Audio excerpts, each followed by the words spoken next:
Good evening, Sifters. We are back. Finally back in the studio. We've got our TriCaster operator, Sam, who finally decided to show the hell up and do his damn job. What the hell, Sam? Trying to take vacations to actually enjoy your life and stuff? Yeah. What's up with that? 3-week vacation. It's just like those crew guys. You just can't nail them down. Yeah, it is good to be back live streaming and reconnecting with you guys in a live setting. Really excited about tonight's show. Obviously, huge news. Huge news in gaming this week. We're going to be talking about systems. Just the best systems. So it's great to come back and have some really awesome topics. Had a lot of fun doing freestyle over the last few weeks, but I'm glad that Sam is back. You guys probably don't realize, but like the way we were doing the shows before, we had to hand edit everything together. And it took forever. We had a guy doing it who kind of knew games. That's about the best you can hope for with video editors in LA. I kind of know games, or I kind of like games. So we had because the ones who really do know games are all full-time on pretty much game studios or other places. Yeah, we're working at like trailer houses or whatever. So glad to be back. This show will be archived much more quickly than our freestyle shows, that's for sure. It'll be going up really early first thing tomorrow. So if some of you guys can't stick around for the whole episode, it'll be up early tomorrow morning for you guys. So obviously big topics to get into. A few small things we want to talk about before we get into the meat of the show. First of all, today Xbox was announced. Xbox One outsold PlayStation 4 again in August. And I think really in August is where we're seeing the bulk of the Xbox One S sales. What is your take on that, Matt? Do you think it's really just the Xbox One S, or do you think this is maybe the start of a little bit of a trend here? No, I think people are holding their breath for the... Do you think now that the big news broke about... I think if you just Google PlayStation 4 buy or shop or whatever, you're going to start seeing stories about the Slim and the Neo. And so I think anyone who does even a minor bit of research is going to know, like, well, this is the time to wait if you're going to buy a PlayStation 4. Also, keep in mind, the Nintendo 3DS actually was the best-selling platform in July. So there's a chance still that the 3DS could win August, but all Microsoft put out today was that it toppled the PlayStation 4 for the second Microsoft month. doesn't care if they beat the 3DS. No. Do you think if you're Sony that you're starting to maybe wonder a little bit? Nah. No? I think they're still comfortably on top. The Slim's going to sell just fine, and I think they're not going to worry. You know, their pre-order allocation of PSVR is sold out already. I think they'll maybe start to worry if the pre-order allocation of the Pro doesn't sell out. Yeah. I would expect that to sell out too, because that's a pretty good price. Yeah, if that's the case, I'm actually really impressed. Especially because like they've got a huge thing going on where it's like, if you're in the market for a PlayStation 4 and you're like, oh, maybe I'll buy a Slim, but then you're like, well, it's only $100 more to get the super duper one. We'll get into that, but I think that's say, what's happening there, really. I will say, if that is the case, if people are informed and they knew that these announcements were coming, like the average Joe knew this, that's pretty impressive. That means information's getting disseminated out there pretty well. Well, like I said, I think it's more if you just Google it, you're going to see those stories. Yeah. You know, people are talking online about it constantly. So anyone who even just types that into any search engine, I think is going to find out, oh, what's this Slim thing? You know, I think it's the leaks have been so constant, and especially with the Slim, like whatever happened there, and people actually got it.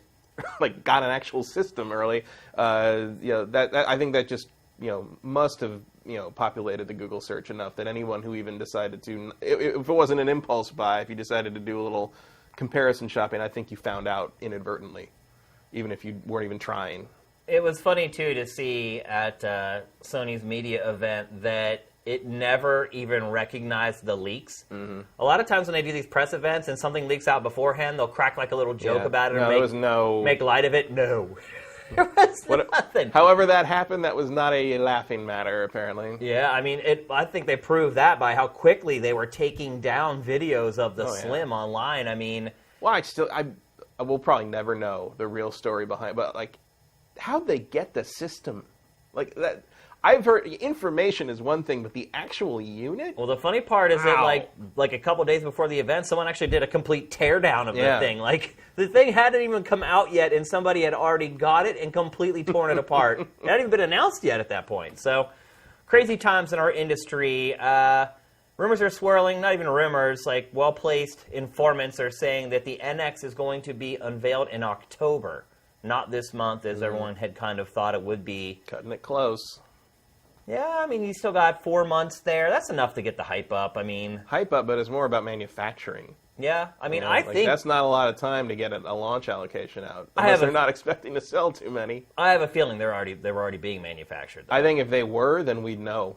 I think the leaks Maybe. would have happened. Maybe. The fact that there have been no real serious leaks of like photos or anything like that makes me think that it's not in production yet. But look at the Plus. It's obviously being, or Pro. It's obviously being manufactured already. Maybe. And I mean, well, stuff did leak about that. So what am I Yeah. talking about? Finally, before we get into the show, this is something that maybe only Matt and I, maybe a few of our older sifters may appreciate. But today, Interplay announced that it's basically liquidating all of its IP. Earthworm Jim and Earthworm Jim. Yeah. That's pretty much all I ever No, the big one there for me is Free Space 3. Yeah, If Volition could get Free Space back, that would be a big deal. Interplay was always like a poor man's publisher. It was never like top in the industry. And yet the press release says leading industry leading what Yeah. exactly? Like I don't know. They were a little generous in the press release. like that's never been true. Even when they were doing well, they were never leading anything. Well, they're trying to drum up like support for people to buy Right. the IP, so they're going to hype it up. Also, I noticed Who wants that MDK? I also noticed that Wedbush is handling the sale. Yeah. So if Pachter says anything awesome about Interplay in the next round of episodes, you know he's full of it. So yeah, I don't know what's going on with that. One final note. Yeah, ask Pachter which one he's buying. Yeah, but Interplay is one of those publishers that was always like a small fry. Yeah. It never had massive hits. Like Earthworm Jim literally was its only like huge hit. It had some legit things in it, but it was always like, it was never something you could go up to like your average person and expect them to know about it. Bigger in Europe probably than the U.S. Yeah. as well. Kind of like Infogrames was back in the day. Yeah, they're all kind There's of another one, Infogrames. all those weird little things that began with an I. Infocom. Well, the funny part is people called Infogrames Info Games for years and years. Like I even remember when the R. Yeah, I even remember when I first started working at GameSpot, some of the younger editors, which I was one at that time, would call it Info Games. People just, for whatever reason, could just, I think their brains just automatically said, oh, it's games, it can't be Groms, because Groms makes no freaking sense whatsoever. I also heard of infograms. Yeah, I mean, yeah, I'm just saying with But, like, the R on there, like, yeah. most people just assume it's I going don't to say think, games. I don't too, think so- I ever did that, but I never quite knew whether it was Groms or games or grams. Like it was Grames. Grames. Infogrames. I heard Infogrames a few times. I've heard that a few times. Like early on when I first started going to E3, and people would say, "You've been to the Infogrames booth or something." I'm like, Yeah. what the hell? What are you talking about? Yeah. But it's like at that point, nobody knew how. There were no interviews with people in video or Yeah. anything. No one knew how anything was pronounced. It took how long for anyone to know what Ubisoft was? Well, Ubisoft did that whole video, like, how do you pronounce it? And basically, even Ubisoft was like, say it Ubisoft, we don't care. Mm-hmm. Both are fine. Ubisoft, Ubisoft, we don't know. Yeah, but Ubisoft is Yeah. officially how they say it. Yeah. So, one more thing before we get to the big six. I'm shooting another round of Pachter on Saturday morning. Right now it's Thursday night. So, you guys are going to, people who aren't watching the live stream are going to get this early tomorrow morning. Whenever you watch this, go ask questions for Pachter Factor and think about them. Because the last round of questions we did, Pachter, I could tell he's getting a little testy with some of the questions. Because a lot of them, like, what he has a tendency to do is over-answer a question. Mm-hmm. So you'll ask for one specific thing, but then he'll answer that, but then he'll go into something else. And a lot of times when we do the first couple episodes, we'll load it with, like, the most recent stuff. So he'll end up answering a question that's later on down the list in that first question. And so he gets to that last question, he's like, I just answered this. And it's like, well, you really weren't supposed to. You just, like, totally expanded on the first one probably longer than you should have. So put some thought into those questions, guys, and try to mix them up as much as you can. And as always, make sure that you try to ask some questions that are both relevant and will make sense a few weeks from now. And maybe one or two that are not about Nintendo. Yeah. I know we're going to get a ton of Right. PlayStation Pro questions. Try to read the questions people have already asked, because generally when we take the questions, we obviously give first preferential treatment to anyone from Sifted instead of Twitter. But second of all, whoever asks the question first, generally, as long as they ask it well, is the person who gets that question into the show. So just some tips. The thing about Pachter Factor is it's only as good as the questions people ask. That's the bottom line. So if you guys don't like the show, ask better questions. That's all I can say. And with that, let's get to the big six. Nope, we're not going to make you wait for the whole episode to talk about what you really want to hear us talk about. PlayStation 4 Pro, not the Neo, totally ditched the whole Matrix thing, just like they did with PlayStation Morpheus, VR. yeah. And it's a good name, I think. I guess it gets across what you're after, and it kind of gives it a little bit of an elite status kind of thing. You know, it's just like, oh, I got the Pro model. I'm playing it in Pro mode. Like, is that what the Neo mode's going to be now? Pro mode? I guess. I'm going to play Tomb Raider in Pro mode. What does that even mean? Apparently the boxes are going to have like a Pro little thing on them to let people know if... but do you think that that's a good idea for the name? Because you're right, it does kind of denote this elite status. But do you think some people might look at it like, well, I'm not a pro. I just play games casually. Maybe this system isn't for me? Maybe. I mean... is that true? I don't know. I mean, it's only $100 more than a Slim, so it's like if you don't have a system yet, I don't see why you wouldn't buy a Pro, unless you're really like scraping by for the entertainment budget, of course. But like, that's really interesting. It's interesting to me that the Slim is so close to it in price because I did not think it was going to be this cheap. Matt, I called both prices, by the way. Did you? I called $299 for the Slim. I called $399 for the Pro. I'm actually getting really good at this. I think I've actually called the price of the last, 10 systems that have been I thought released. it was going to be $450 at the lowest, and I think that was because I thought it was going to have the UHD Blu-ray drive in it. That would make sense. But where do we even start with this? Do you want to start with... That seems to be the big talking point, is it doesn't have UHD support for Blu-rays. That seems to be the one thing everybody keeps bringing up. Right. As its big detriment. Does that bother you, Matt, that it doesn't have it? Not in any way whatsoever. Me either. Because people are freaking out. Like my buddy, I was just look. The Ultra HD thing for movies is a scam right now. And there are many cinematographers and editors who will agree with me on that. Stuff is simply not mastered at that resolution. I mean, you could out of like a film, not digital, but out of film. Like an actual physical film, you could get an 8K master out of that if you scanned it at the highest imaginable resolution with a perfect print.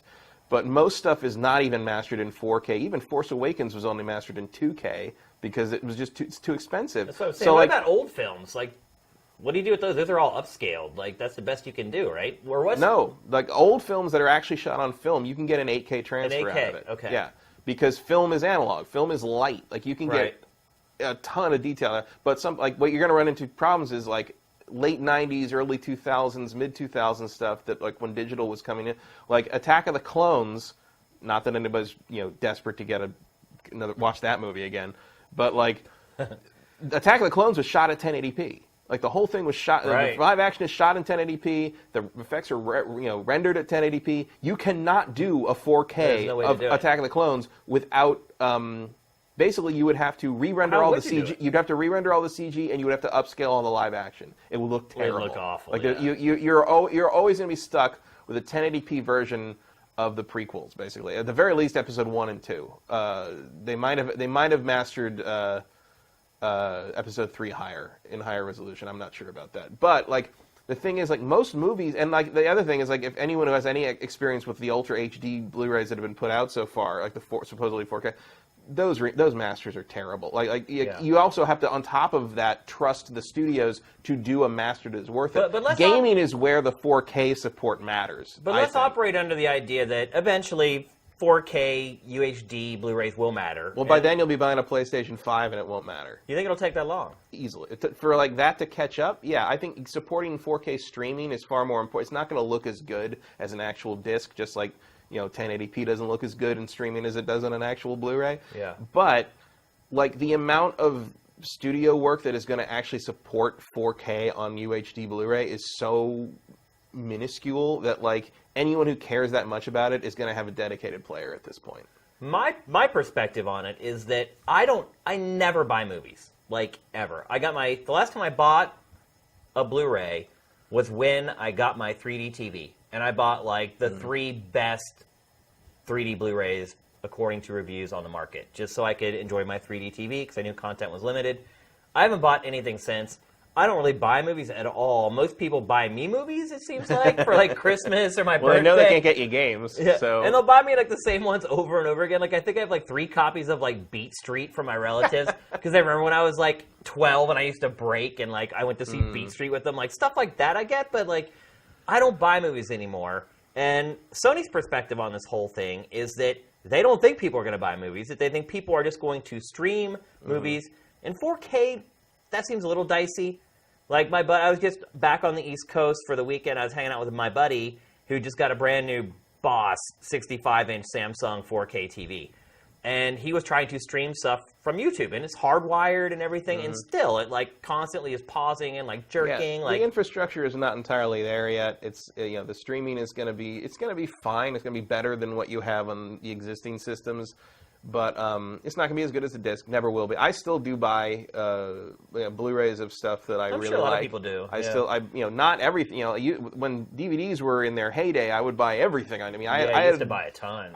You had the Criterion Collection show up at G4. Yeah, I had the pallets. I still have that. I still have the first 350 Criterions all on their own shelf, and I think at my peak I had almost 2,000 DVDs. It has been cut way back since then because digital and I replaced my favorite stuff. I replaced with Blu-rays. I still keep up with like Pixar stuff. Well, not so much anymore because I think Pixar is starting to slide into a lot of those CG studios. A lot, classic Disney stuff, Marvel Cinematic Universe, Studio Ghibli. Favorites. The Back to the Future, Godfather, all that stuff. It's all, something I know that I think is either one of my favorites or I think is like a historically important thing that I'd like to see. I have a Kubrick stuff I have on Blu-ray. There's some great transfers of that.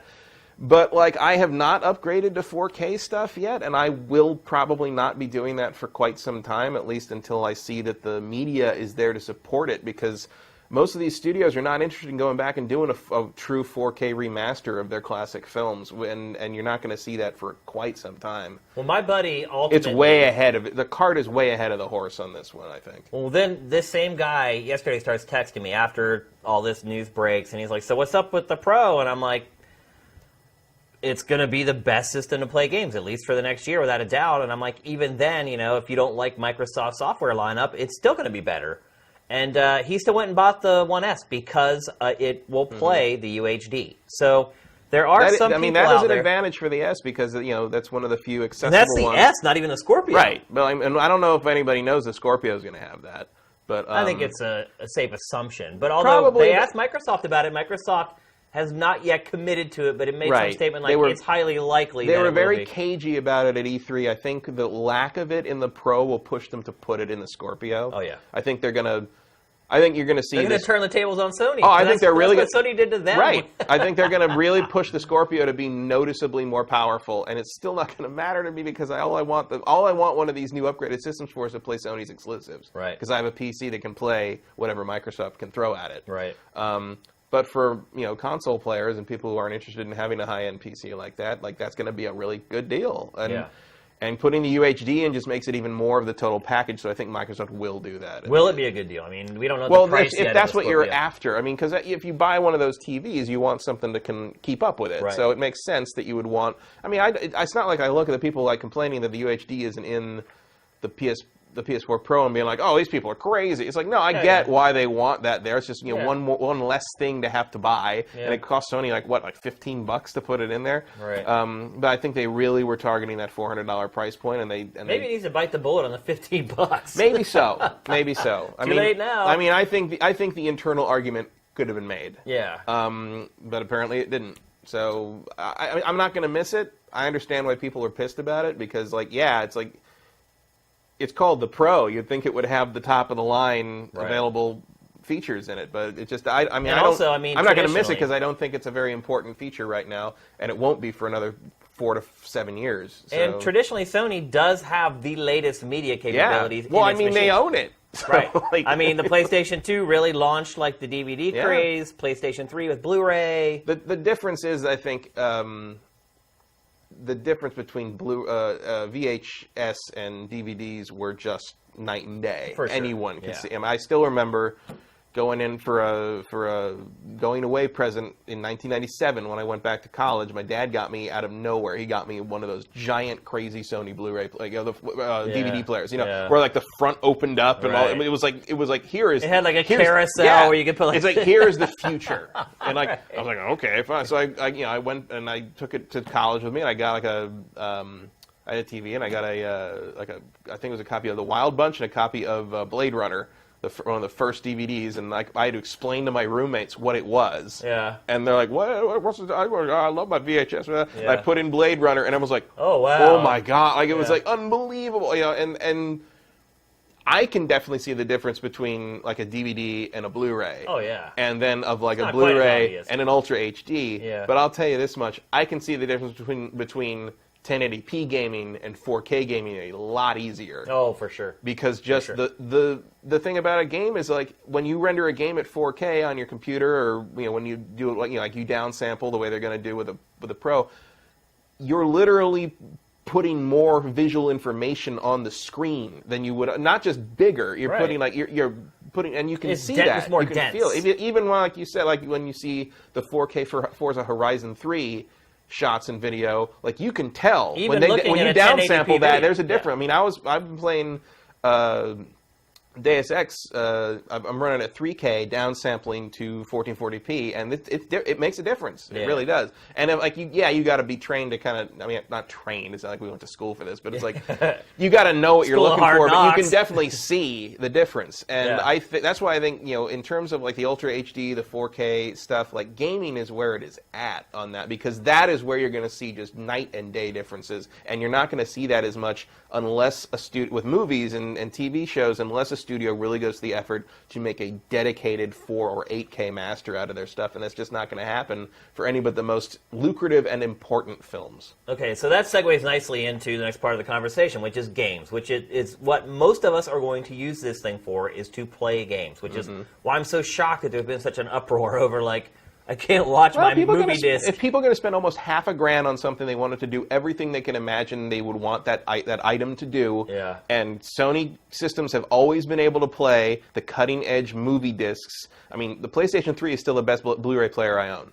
I mean, that was for sure. That was better than any of the standalones you get at the time, and it's still great. It is. So there is a pedigree that Sony, and even going back to the PlayStation 1, where DJs and music guys considered that original PlayStation, original PlayStation with the the RCA out, like that's still a sought after device. It is, for some people, and like Sony has just always kind of had that reputation and that pedigree, and the fact that they're sort of stepping away from that with PS Pro, I totally understand why people are a little shocked and taken aback by that. A little shocked. A little bit. I'm surprised by how big the uproar is. Now let's talk about the gaming part of it, because people have almost been equally up in arms over the capabilities of the console. So people are saying, it's not really a 4K console, which is probably true. A lot of their TVs aren't 4K either. But, doesn't matter. And 4K means a lot of things. Right, and by that measure, the base PlayStation 4 isn't a 1080p console either, because very few of its games actually run in the full 1080p resolution. And if they do, they're at a lower hertz, they're at 30 frames a second, they're not at 60. So how big of a deal is it to you? The GPU, 2.5 times more powerful than the GPU in the base PlayStation 4.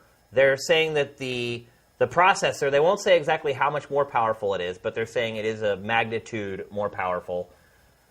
For an extra $100, Matt, because I've been shocked. Like, even you folks on Sifted, like, you guys have been, like, saying it's not worth an extra $100.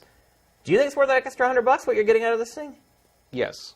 If I didn't have a PC, for sure. Like, it's not even a question. Like, they look better. They clearly look better. Mass Effect looks great. Like, it's... Like, and I'm agree with Matt. It is totally worth another $100. If it was like $500 or something, I'd be like, but I would definitely say an extra $100 over the not even a question. I cannot rationalize anybody ever buying a PlayStation 4 Slim. Like, just buy one less game and jump in. Like, I mean, no question. It's like, okay, so everyone wants to look at that's a pretty decent. It's not as powerful as a lot of people were hoping it would be, expecting it would be, especially compared to what the Scorpio's teasing. But like, that's a pretty good piece of hardware for $400. It's not even that underpowered compared to Scorpio. Like, this is at 4.2 teraflops, which who even knows what the hell that means. And then the Scorpio, its announced specs right now are 6 teraflops. So it's not like it's like crazy more powerful. Not an exponential difference. Although, it has again, the same amount of RAM in it and worse RAM. Scorpio has worse RAM in the same amount. I think Scorpio specs might change. To go up, you mean? Yes. To make it more I think Microsoft might beef it up a bit now that they've... Because I think Microsoft's got to make a play here. This is their shot. Yeah. This is the only time during this, if you even want to call it still a generation, where the board's going to shuffle a little bit. And I think it's pretty likely Sony's going to end up back on top again when the dust settles. But Microsoft has an opening, and they should take it. I think they're going to really try to blow the doors off this system if they can. Here's for what a I'll reasonable say. price. That's the big question. Just watching gameplay footage with my own 2 eyeballs, it looks way better. Oh, yeah. Way better. Oh, yeah. Anyone saying that they can't see a difference, you need to go to the eye doctor. Yeah. Dude, there was, there's all the compare this, a lot of the Rise of the Tomb Raider stuff, because I think that was the one they showed the best screenshots of and stuff, where they're trying to compare, like, the pro mode thing to the PC version with like ultra, everything turned up to ultra and everything, and like everyone's like, oh, this is, and I'm looking at it, I'm like, I have no, like there's like a specular highlight difference in her eye, and like maybe her finger has a little bit of a jaggy on it where it's not on the PC, and the depth of field is better on the PC, but that's to be expected because that's a very expensive feature, and it's just like, dude, for something you pay $400 for and hook up to your fucking TV, that thing looks amazing. I mean, here's the crazy part about it is... of all the people that should be a PC snob about this, it's me, because I can run all that shit like that. Right. But I think the PlayStation 4 Pro stuff looks good. It's like good. All this footage, the footage we run in GameFace is at 720p, because we stream at 720p. Right. There's no reason for us to... That's a Twitch limitation, right? Right. Yeah. There's no reason for us to use footage that's 1080p, because it's all going to get smashed down anyway. So... all this 4K stuff that we've been showing so far for this segment has been from the PlayStation Pro. And you can see the difference. Like, this is the best looking footage for a console we've ever run on GameFace. And this is at 720p. Like, even at that small resolution, you can see the difference. And look, a big part of it, I think, really is the HDR. Like, the color saturation. Yeah, the HDR is key. That's the thing, is like, if your TV doesn't support that, it might not be as worth it. Which mine actually doesn't. Yeah, mine does not either. Which sucks, I will admit. Like, I wish when I had bought my plasma, like 3 years ago or whatever, I had looked to see if it did HDR, which it didn't. It just wasn't. I mean, that was 5 years ago I bought this thing. No, I haven't had mine that long, but, I mean, it's a plasma, and that's primarily why I bought it, because I just kind of preferential to plasma. But I wish my TV had HDR, because you could see in the presentation when they were doing, like, turn it on, turn it off, huge difference. Oh, yeah. And also... every PlayStation 4 next week is going to get a firmware update that will actually... so HDR works on the base PlayStation 4. So that's one caveat I would say is, people who have the base PlayStation 4 are also getting a fairly significant visual boost for nothing, which maybe closes the gap between the Pro and the Slim a little bit. But to me... we're going to need to see, I think, really what these Pro modes look like. And I know, like, Tomb Raider probably we have the most information on. There's the upgraded mode, 60 frames a second, and then there's one where you can add more graphical detail that drops it to 30 frames a second. Basically, like, it's like PC, settings almost. Right. For PC settings for dummies, I guess, is kind of what they're doing here. And it adjusts for your panel. Yeah. It knows whether you have a 4K Very panel or smart. 1080p, and it'll scale the image based upon that and apply... I don't even know what wizardry they're using to make it work. But there will be people that are kind of like, oh, it's using tricks to get this effect rather than actually genuinely performing the effect the way a PC would. But it's like, how many people really care? Right. But if it looks like it, then that's all you really need it to do, right? But I think we need to see a little more about what some of these other games are going to support, what Call of Duty is going to look like, what Call of Duty's performance is going to be like. Yeah, but I mean, like, hands-on. Like, I mean, you need to see the Digital Foundry video, basically. But so far, I think it looks pretty solid. I think the real question, and people are asking this, to be fair, is kind of like, well, how future-proof is this thing? But I think that's the whole idea behind this, is that they're future-proofing their market share, basically. Right, until something else becomes the new hotness in terms of video production. And look, Microsoft can launch Scorpio next year, and maybe it'll be to a place where the average person will look at it and say, yeah, I can see the difference between Scorpio and PlayStation Right. 4 Pro, but I honestly doubt it for But starters. you know what you can't do between those two systems? Compare Uncharted 4. Right. And that's what I was getting at. Is it Like at the end of you still have Sony's a library. year from now, you still are going to be choosing to play either Microsoft's games or Sony's games. Mm-hmm. And look, none of these publishers are going to change their minds in the next year because Scorpio is coming out and say, oh, that game we were going to make just for PlayStation 4, now all of a sudden we're going to make it just for Xbox Scorpio. Yeah. It's just simply not going to happen. Like, people always forget that hardware is irrelevant without software. And Sony has and is going to have the software, and in all honesty, next year it's probably going to be the best year ever for PlayStation 4 software. And so, I don't know. I mean, to me, Microsoft coming out a year later with a console that is marginally more powerful than the PlayStation 4 Pro, I'd agree with you. If they're smart, they will bump up the specs, because I really don't think that the average person, and the average person is a person who is still left to buy a console, by the way. Like the hardcore, we've all bought consoles. It's the casual folks who are left to decide what they want to buy. Like my buddy who just bought the 1S. He's a casual guy. He likes baseball games, and he'll maybe buy a fighting game. And when He likes baseball games, but he didn't buy the PlayStation? No, he has had a PlayStation up until now. Okay. Like, he has always had a PlayStation system because he loves MLB The Show. And he didn't even ask, is there a baseball game on Xbox? Which there isn't. Nope. There's no real baseball game. Yeah, not an MLB one, yeah. Right. So, I honestly think I'm impressed with PlayStation 4 Pro. Like, I think for what you're getting, it's an amazing deal. I think they did a good job finding the middle ground between the specs to make it reasonably priced, but still a big enough step up so that the average person can see the difference. And as Jeremy Parrish said, it now has an extra slot for spiders to hide in. Yeah. And I also love the fact that Sony hasn't forgotten its original consumer base and that it's worked on this way to get HDR to work on the base systems. Like, yeah, I'm pretty happy with how they're supporting the PlayStation 4 in the wake of it. yeah. And it really doesn't feel, at least not yet, it doesn't feel like they're, I know people have started to call the base PlayStation 4 PlayStation Poor, Right. which is an unfortunate side effect of Pro, Right, I think. Just like how Microsoft apparently did not see Xbone coming. Right, yeah. I don't know how you don't see that coming, Yeah. but from what I have been told, they did not. No one ever made that joke Right. internally before. But it really doesn't Never feel underestimate the creativity No, of fanboys. Never. I got a good G4 story about that, but I won't tell it. Not yet.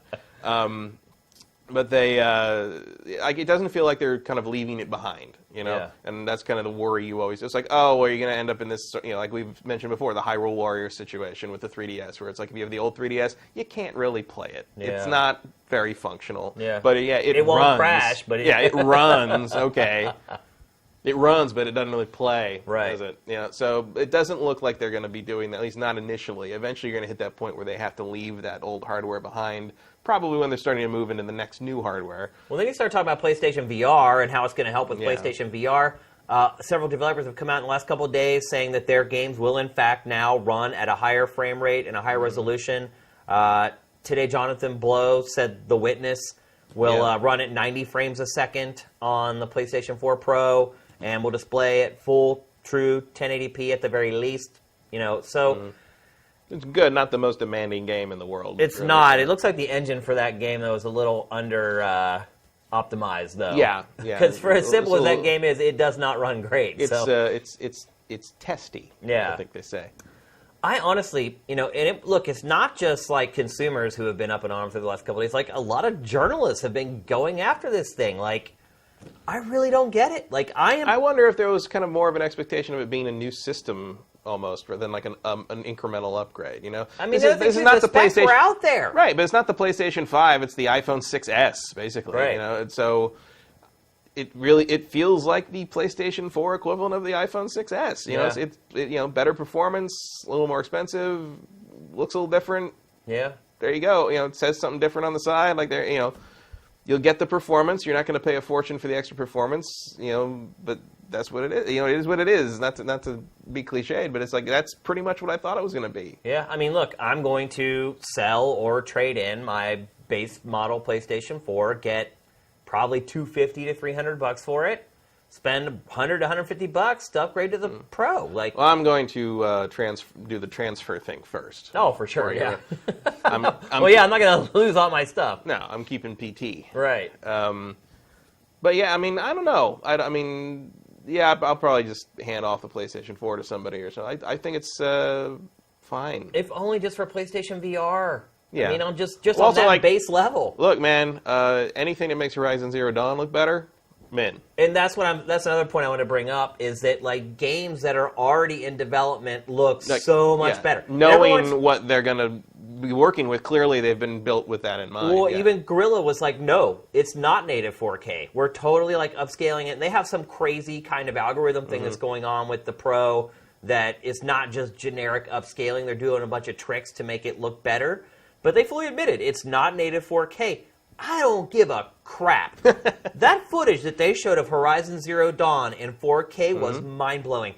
To me, the game looked completely different. Like, I never even noticed how stylized the visuals are in this game. Like, it has like this crazy like color saturation to it that almost makes it look a little bit like cartoony.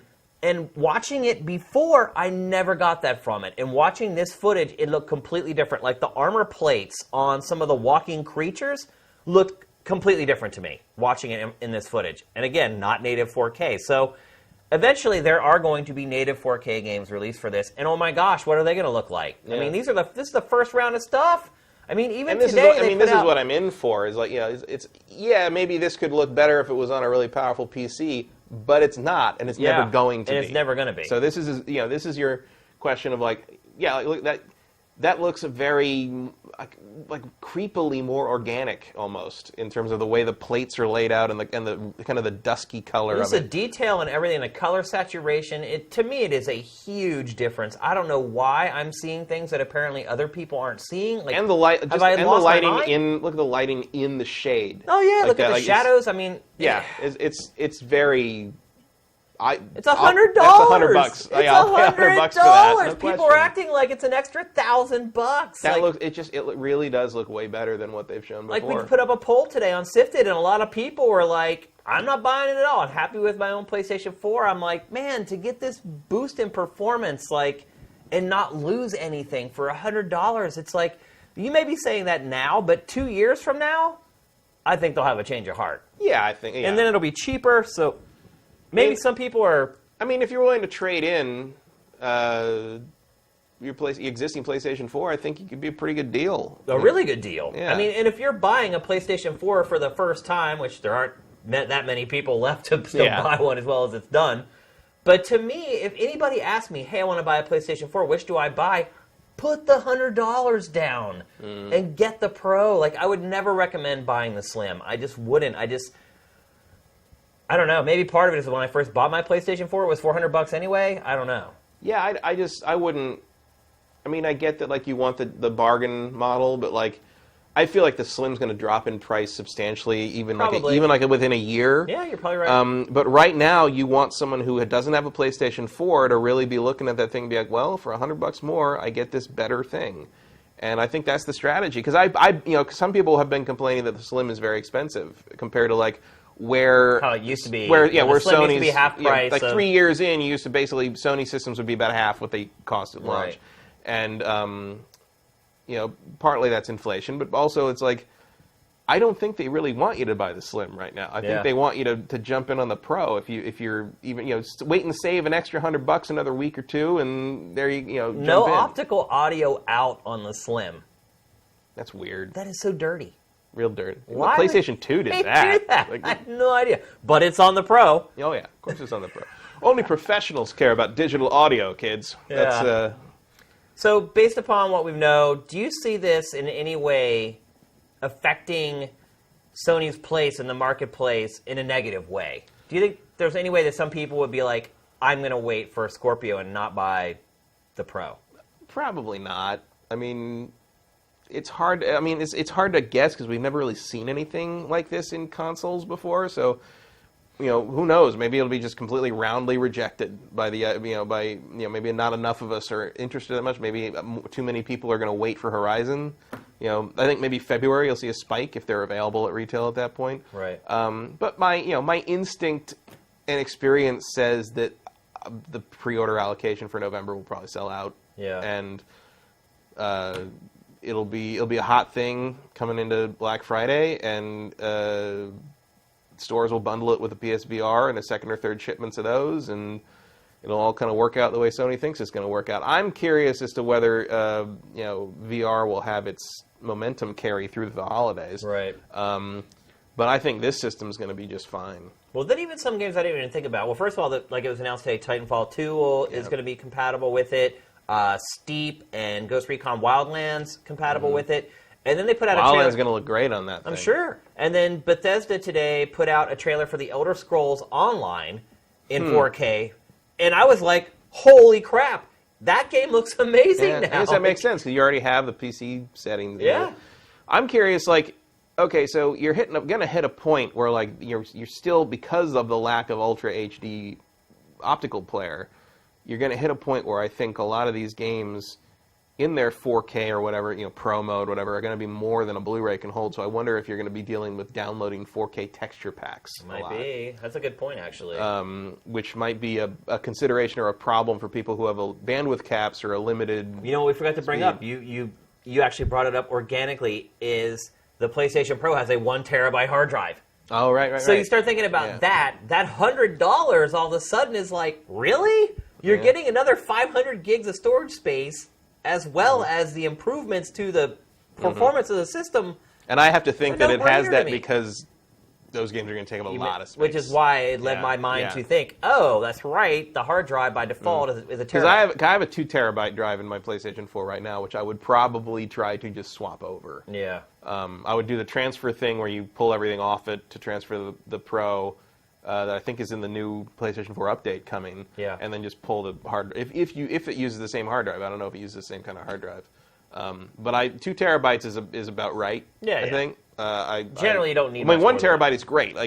That's at least that's a respectable amount of 500 storage. is not enough, by the way. No, not at all.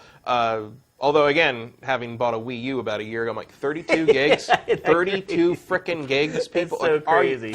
Really is crazy. Yeah. So, to cap it off, are you going to buy a PlayStation 4 Pro? Yes. Did you order one yet? Not yet. Because they are on pre-order already. Oh, they are? Yeah, they went on pre-order yesterday. I don't know if I'll get one in November, but I will get one before Horizon comes out, for sure. There you go. I am buying one 100%. I'm already trying to figure out how I'm going to transfer everything off my PlayStation 4. They said, all you have to need is an Ethernet cable to do it, which is good.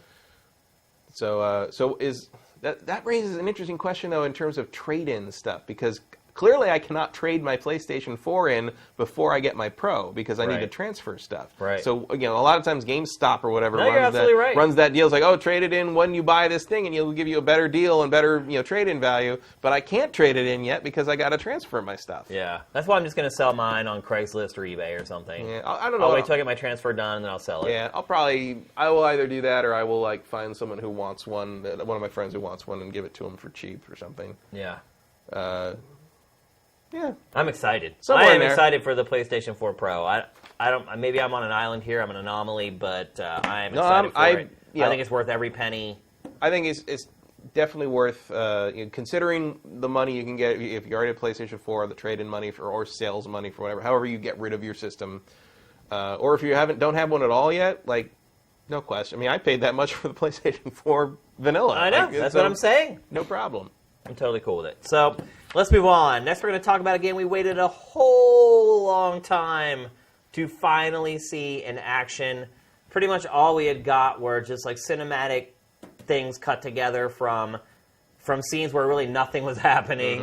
A lot of concept art. Yeah, a lot of concept art. A lot of developers talking about how amazing it was going to be, the pedigree of the story, of the epic, of the scale, of the story, of the galaxy, of the world, of the immersion. Yeah, we're actually seeing all this crap right now that they've used to promote this game for the last 2 years. This is exactly what we're talking about. Good job, Sam. I don't know if he pulled that one right out of his butt, but this is exactly what I'm talking about. Everyone's holding up their watch, going comes out in 6 months. You said. Can we see, please? The audience, can we see? So finally, and probably the last place I ever would have guessed that we get the first look at Mass Effect Andromeda. Especially with EA's relationship with Microsoft. It makes this gen. no sense whatsoever. Actually, it kind of leaked out the day of the event. There's things making around. It sort of makes sense in the sense that, that's the best that game's going to look if you're going to premiere it. Yeah. So, it's not going to look any better. It's not like Scorpio is at a place where you can premiere Scorpio's Scorpio. going to be too late for that. So here's where if you're going to debut it somewhere where it's going to be wow. Because that game, even as someone who's very skeptical of, as a huge Mass Effect fan, someone who's very skeptical of whether they can repeat that success, that game looks nice. Okay, so here's what I would say. It does look nice. Does it look like a Mass Effect game to you? The way the character moves looks like a Mass Effect game. I don't know if I mean that as a compliment, but I don't know. For a second there, when we just saw before this, I'm like, oh my god, scanning plant life. The No Man's Sky haters are gonna lose their minds that Mass Effect has become about scanning indigenous life forms. Well, then I hate this part of the demo right here where they're like, oh, there's bad guys. Run away from the bad guys. It's like, no, don't run from the bad guys. Show me how it works. Yeah, I want to fight the bad guys. Stay away from them. They won't bother you. I'm like, well, then go after them. Let's see what happens. It was very weird that they did not show any actual combat gameplay. I assume it's pretty similar. I assume the game's really far along at this point. They should have a lot to show. But you can still see kind of the BioWare structure here. The planet is not something you can go around and explore. It's sort of a design series of hallways that you will wander down, and then when you get to the end, you will press a button, and everybody will talk for 5 minutes. Yeah. And and I love the BioWare games. I love Mass Effect, but outside of the visuals, I'm not seeing anything that's blowing my mind here. It just doesn't feel like. You say it follows that template, but this game does not. This game could have been anything, is what I'm saying. Mm-hmm. If they had taken the logos off his armor, someone could have told me this was any game. Well, and I'd have been like, yeah, okay. That's what I've said for a long time. You didn't need to call this Mass Effect. Mass Effect is the story of Shepard. To me. If they want to sell it, they need. They want to sell exactly. It's just it's to sell it by default because everybody people love Mass Effect. And also, did you notice all the weird little glitchy scanline things happen in there? I noticed they were. I don't know what that was about. If it was a capture problem. Or... So also these two are siblings. They're brother and sister. Yeah. And apparently the one guy who was shown in the armor in the initial trailers is their father. So and if you choose to play as female, the male sibling will go off and do his own thing, and you'll reconnect with him throughout the story, and vice versa. Yeah, they both exist in the story. In that world, and are out doing stuff in that world. That's a very clever way to avoid the whole which version of Shepard is canon problem. Pretty much, yeah. BioWare, no one ever said BioWare was stupid. No. That's for sure. But I would say, Matt, I'm a little disappointed seeing this game. I agree, it looks great, especially running in 4K, but I just feel like after all this anticipation and all this wait, first of all, there's no fanfare for it at all. One of the guys from BioWare tweeted something a little cryptic, which kind of tipped people off that there might be something. But there was no build-up, you're going to see Mass Effect, for the first time. There was none of that. And then I see it, and I'm like, that was Mass Effect? Like I said, I feel like it could have been any game. And they said, oh, this is some game from some studio you never heard of. And I'd be like, okay. That's an awesome-looking PC game.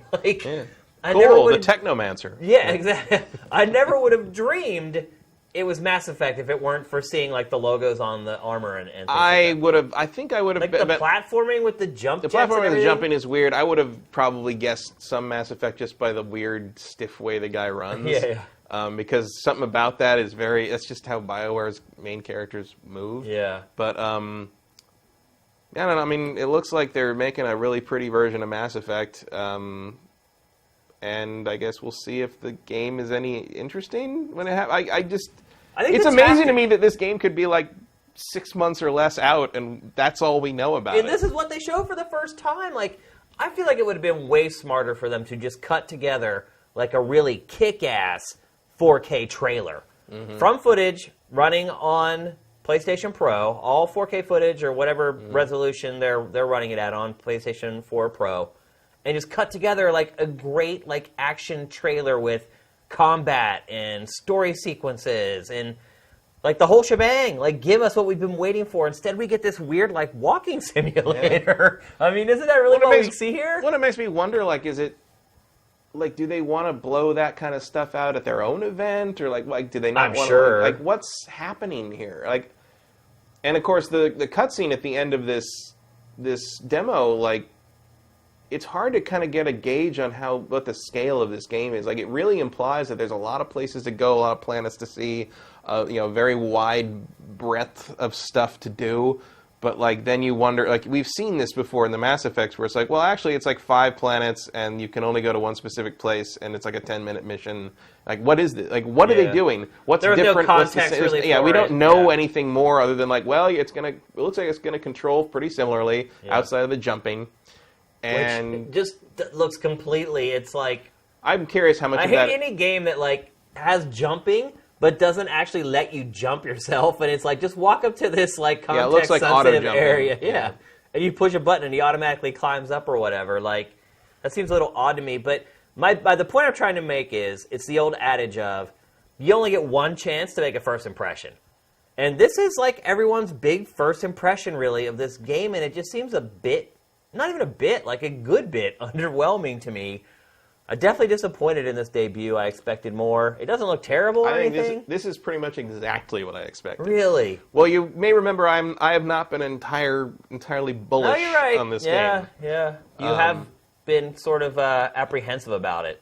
And this is pretty much what I thought we were going to get. It looks a little better than I was expecting. Technically, it looks great, yeah. But in terms of, like, I don't know what that is. Yeah, that like, whole weird like little skip thing. I'm like, and then like that weird like swing straight out of a Hanna-Barbera that weird like cartoon. Swing the crotch over the camera and then turn and shoot. I'm like, what are you doing? I don't know. Like, I don't know what that camera choice is like there. Madcap BioWare. I guess it's like, I guess is she like the comedy option character? Maybe they're just getting ready for like the inevitable like cartoon or whatever that's released for it, because with Final Fantasy 15, now you need to release like an anime and a CG movie and the inevitable Guardians of the Galaxy crossover film. Right. Yeah. So, I guess I would say I'm pretty disappointed. You sound like you got exactly what you thought you were going to get. But I was already pre-disappointed, so we're probably I think we're pretty much on the same page, just from different directions. Right. It just took me a while to get there, I guess. So we'll see. I mean, it's not like I'm not going to play it, but like... People on Sifted were really excited, by the way, by this. They were all over it. They're like, oh my god, it's like better than I thought it was going to be. I mean, it definitely looks way better than I was expecting. I mean, it looks beautiful. BioWare's games do not normally blow you away graphically, I would say, even when they're pretty good looking. Yeah. But that game was like, whoa, yeah. But again, I'm whether it's fair to Mass Effect Andromeda or not, my attitude right now is still proceed. Yeah, it's basically like dance for me. Game. Like show me why I should like you. Well, I was thinking the same thing when I started showing this. I'm like, oh, here we go. And as it went on longer and longer, I was like, no. 4 years, huh? 4 years. Obviously, we're not saying that the game's not going to be good. No. BioWare has an excellent pedigree. I mean, I can remember the last even mediocre game BioWare released. So I mean, if you give me that feeling I used to have in the old Mass Effects, where like I've got my own ship and I got my crew and I got all these side quests to do and I've got all this galaxy map to explore, I'll probably be pretty happy. Yeah. But I'm gonna wish I was there with Shepard. Yeah. And I'm also going to wonder, like, how did all you people get into another galaxy? I don't know. You know that galaxies are really far apart, right? Yeah. I mean, I know you have the magic dark matter Mass Effect technology and stuff, but like, wow, it's a lot of like the old races from the old galaxy decided to migrate. Apparently, I don't know what the setting is. They just all played No Man's Sky. Yeah, that's how they got there. Went through a bunch of black holes, created their own galaxy at the end, cashed in those Atlas stones, and here we go. Yep. All right, so let's move on to the next topic. So we're coming down to it. I think summer lasts another week or 2 weeks before it's officially fall. Yeah, like September 21st. Yeah. We are now, though. I mean, we're already in pumpkin spice territory here, but that's how you really know it's fall. Then you drive by Starbucks and you see the signage for the pumpkin spice. Signage for pumpkin spice. All the women with UGG boots. Like, It's like it's 80 degrees out and you're wearing a scarf. What's going on? Yeah. But look, we are pretty much into the fall release schedule. Games are coming out pretty regularly now. You had Madden last week, you got NHL this week, you had Deus Ex last week. Yeah, Madden's kind of where, when Madden comes out and then Labor Day barbecues and then, first week of NFL real game, non-preseason games, that's when you're like, oh, okay, fall's here. Yes, it's 98 degrees out and we went swimming yesterday, but it's Los Angeles. It's still fall. It's fall now. So, as we all know... I can watch NFL games and look at people be cold. That's how you know it's fall. As we all know, a lot of really huge games are supposed to come out now or soon, have been moved into the first quarter or second quarter of next year. There's a list of 6 of them that we all thought were coming out at this point, and they're not, which leaves Q4 a little bit barren. And so I challenge both myself and Matt, if we were only able to buy one game for the rest of the year, what would that game be? So Matt, first of all, before you tell us what the game is, what was kind of your logic behind deciding? In this case, it was the thing that I was expecting to have the most fun with and the most novel experience. Okay. So my pick is Star Trek Bridge Crew. There's no surprise there. Matt's best game of E3. Best game of E3, and it's just I know I'm going to have fun with that game when it's in my hands. I don't know how long I'm going to have. Might just get. Maybe the missions. There's 5 missions, and you play through them all, and you're done in a day. I mean, that's entirely possible. It is, and probably likely as well. But it's it's just I know that's what I want to play, and I'm kind of on a Star Trek high right now because that 50th anniversary being this year, and there's a whole stuff going on right now. Consoles. There's all the marathons happening right now. A lot of sites are putting up all their 50th anniversary content. I bought the original Crew movies on Blu-ray for super cheap. I'm gonna watch some of those soon. I'm not as big a Star Trek fan as I am of Star Wars or some other stuff, but I always liked it. I can't tell you what episode everything happened in. It. But it's a different thing. It's sci-fi with that kind of utopian ideal that sort of the most positive and optimistic sci-fi has, and it does it pretty. When it's firing on all cylinders, Star Trek is great. Yeah. When it's not, it's not. It's laughable. It's really bad, and they've had a long streak of really bad since pretty much Deep Space Nine. Yeah. And I would say Enterprise had its moments a couple times, but it's been rough. It's been a hard couple decades for a Star Trek fan at this point. But there's bright spots here and there, and I think Star Trek Online is way better than it has any right to be. It's pretty fun and full of weird little nods to the lore, and it's a good time to be a Star Trek fan, and this is a way to experience it in a way that you haven't before, unless you've played Bridge Commander. But this is actually better than Bridge Commander, so that would be my pick. If I can, I'm surprised by your pick, by the way. Yeah, what did you think I was going to pick? It wasn't even that I thought there was some other game that I thought you were going to pick. So from my perspective, how the logic that I went through when I was picking this was what games are coming out for the rest of the year that if I never played them, I would have a hole in my soul, I guess is the best way to put it. And so I feel with a game like Bridge Crew, I'm guessing there will be other games that come along that will be similar to that, cooperative sci-fi games for VR. They ain't going to be on a bridge of and I get it. Federation Starship. I totally understand the appeal of it, and I can see why you chose it. But from my perspective, the way I chose my game was what's the one game that is going to offer an experience that I'm probably not going to get anywhere else until maybe that same development studio makes another game. And so, for me, that game is The Last Guardian. I have been waiting, I feel like my entire adult life to play this game. And I feel like if I chose... You have not surprised many people. Oh, really? Everybody thought I was going to pick There were a couple of calls there. Oh, right there it is. Shane's picking The Last Guardian. And yeah, you're absolutely right. I look at all the games that are coming out in the rest of this year, and in all honesty, there's not a lot of them. No, it's sparser than you might expect. Thin. Yeah. If you're not into first-person shooters, there's not a lot going on for the rest of the year. Those were the games that I was making the tough decisions on, and I was like, look, if I don't play Titanfall 2... This is where you're really starting to feel your picks for the fantasy draft not making it this Right. year. Oh yeah, for sure. Beyond just you're losing. Right. Yeah. It's like we're all losing to some Yeah. degree because we don't get to play Horizon and Persona and these bunch of games others. that are not just first-person shooters. Right, and so I looked at like Titanfall 2, and I was like, I'm really excited to play that game, but there's going to be a Titanfall 3, probably in a year and a half.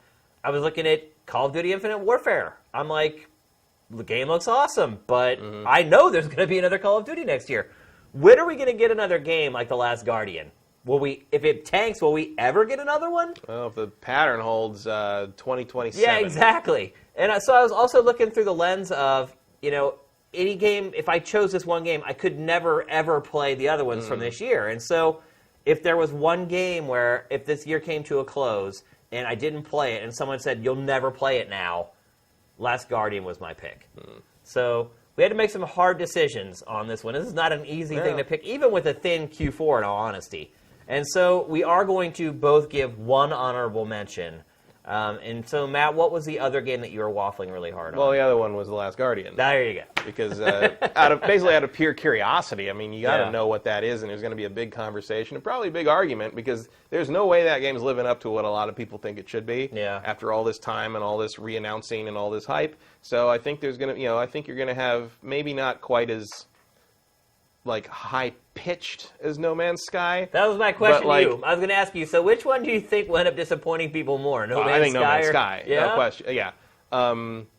This game is going to disappoint people. Yeah, a lot of people. I think so, and I think there's more skepticism surrounding it because it's been so long.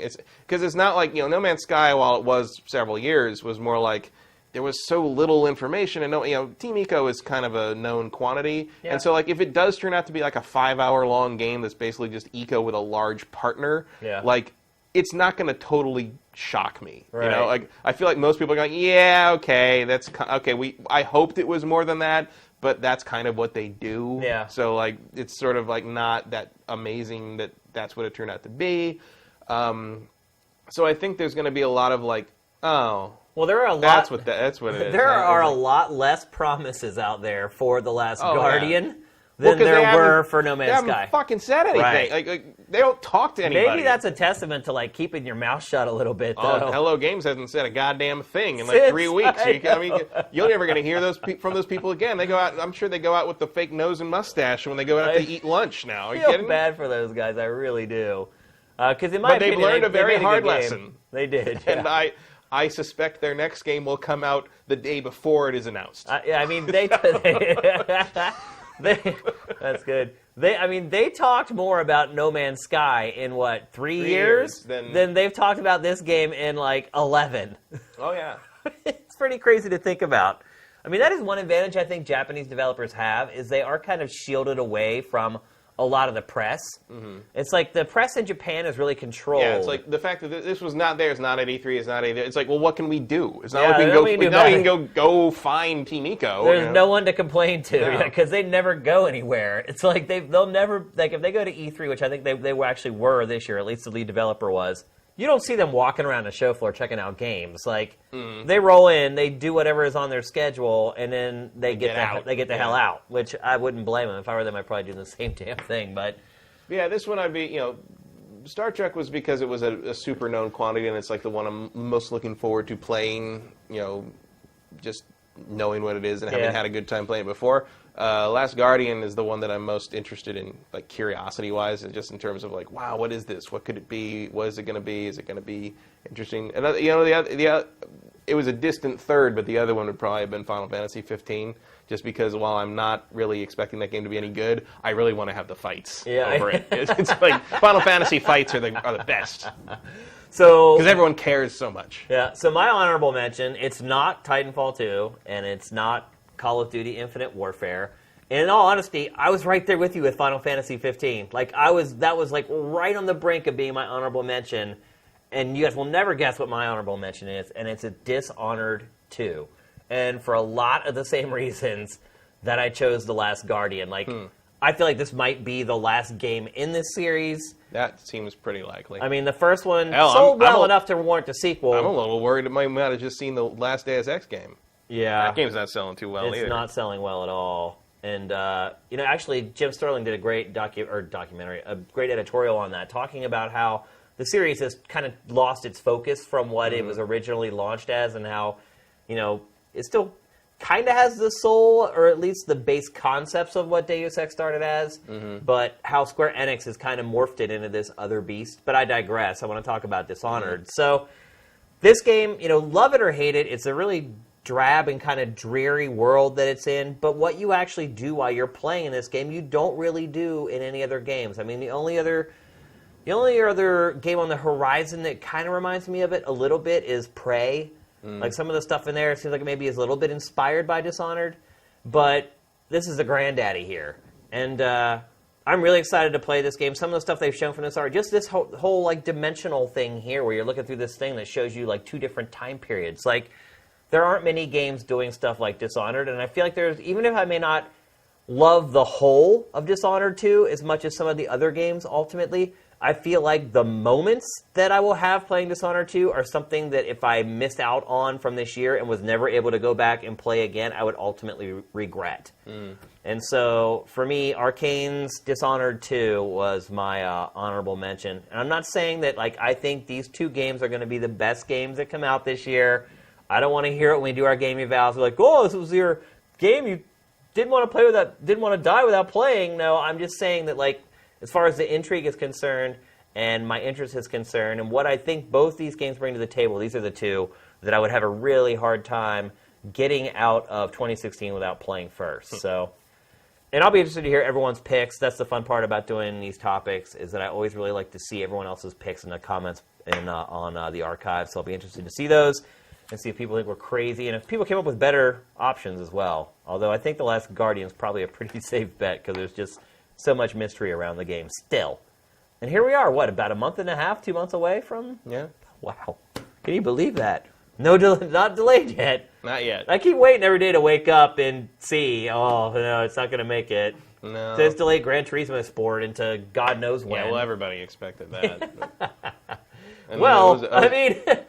those are kind of on equal ground there. Gran Turismo and The Last Guardian, or Team Eco. I mean, both of those teams delay a lot. So, but Polyphony is the more mysterious one, because it's like, at least with The Last Guardian, you have the argument of like, well, they don't quite know what they're making. They need to like, oh, this is different. They got to do. It's like, you're making up this world out of whole cloth, and you kind of have to figure out how you're going to approach it, what it's going to be, and what you're going to be able to do. And Gran Turismo is like, just make the cars go around the track, guys. Like, what? We've done this before.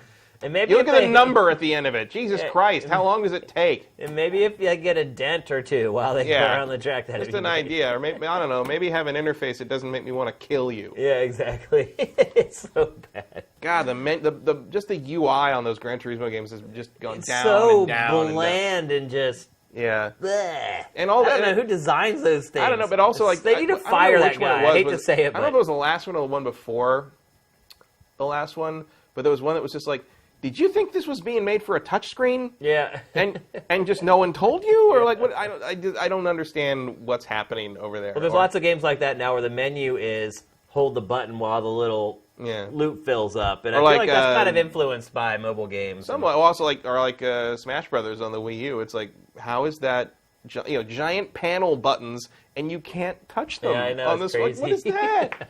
What are you doing? All right, let's move on. Now we're going to talk about PAX West. PAX West happened this past weekend in Seattle. Seattle is the big dog, the biggest PAX of them all, the one that started now it all. It looks like they're calling it PAX West and not PAX Prime. Right. Yeah, well, because now they have North, South, East, and West, and like... Well, for a while they're keeping it as Prime because that was the original, it's like the main, but now I guess they don't want anyone to feel that they're going to the lesser PAXs. Yeah, I'm sure that's exactly what the whole idea was behind it. They're like, we don't want to discourage people from going to the other ones by making it seem like they're not as a big a deal or whatever. And truth be told... It makes sense. Yeah, I mean, it does make sense, one. And two... They're all kind of the same. They are all the same. Yeah, like, they're really just as big as each other Yeah, now, none of them are really better than the others at this point. Maybe, well, depending on what kind of panels you may want to go to, those are different with each one. But otherwise, like, as far as the show up from the publishers, they're all in on all of them. It's not like they only show up to the Seattle one. You only get to play the big games. Typically, PAX is an event where you get to play a lot and see a lot of indie games. And usually the big games coming out of PAX are indie games. And we're going to go through kind of the games that stood out the most throughout the whole show.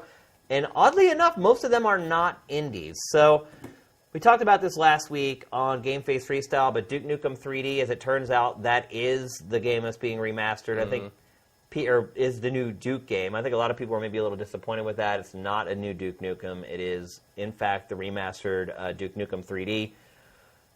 I would say use remaster really loosely with this one. Yeah, it's more like we guarantee this one will work on Windows 10. That seems to be. I mean, it still looks like a really old game. Like, they have just basically done minimal amounts of work on this. I believe the game is being published by Gearbox, which is interesting.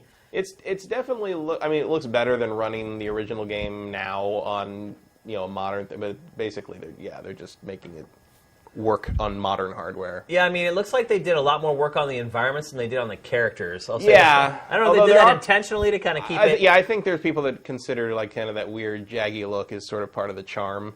Yeah. So I can see sort of smoothing out the environments and keeping the characters pretty classic looking. Although his arms look better than they did. Yeah. It's there's some work going on. See the frames of animation on the enemies. It's like when they turn.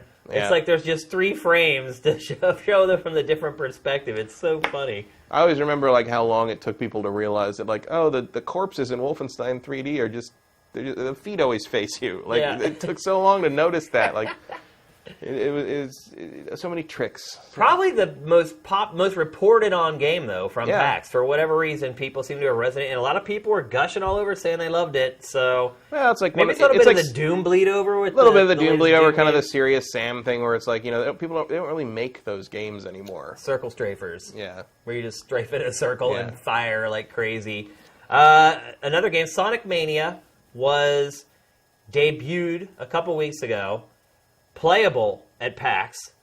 People are freaking out over this game. It is basically getting glowing reviews. The Sonic game that they should have been making all along, blah, blah, blah. Definitely a huge deal at the show. Lots of raw gameplay went up.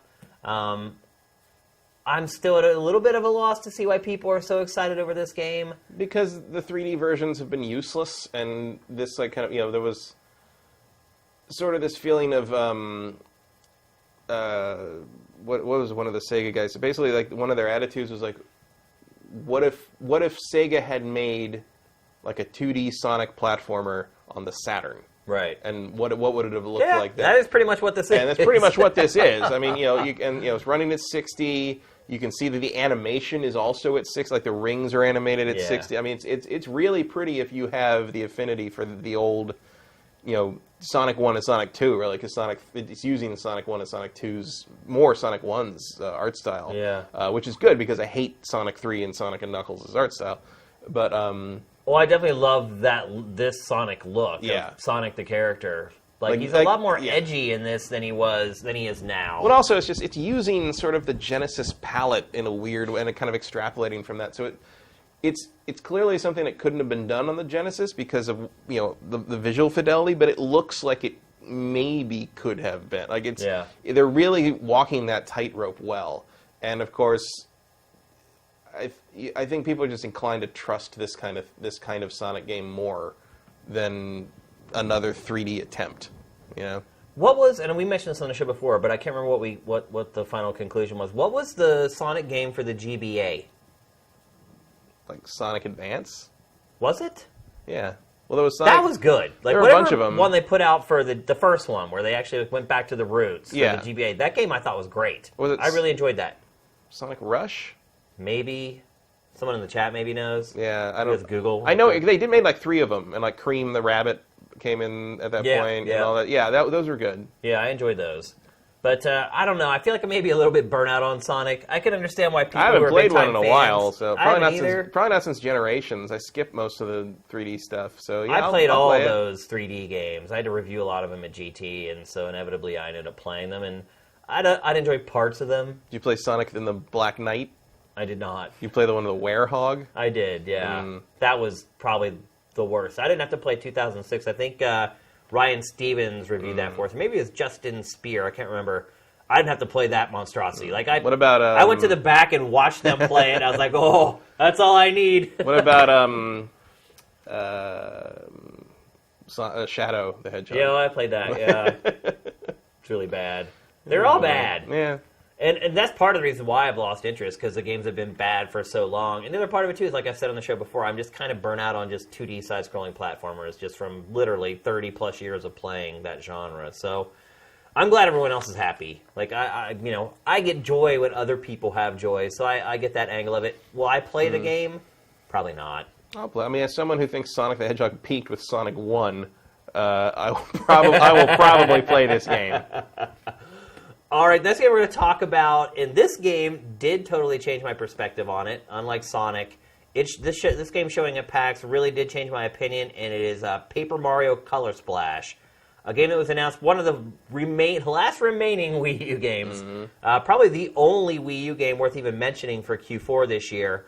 What I saw of this game at PAX, huge chunks of gameplay that they put out for it, I am totally in love with this game. And before I looked at it, because I was not a big fan of the Wii Paper Mario. I didn't hate it as much as a lot of people did, but I felt like it was kind of getting off track.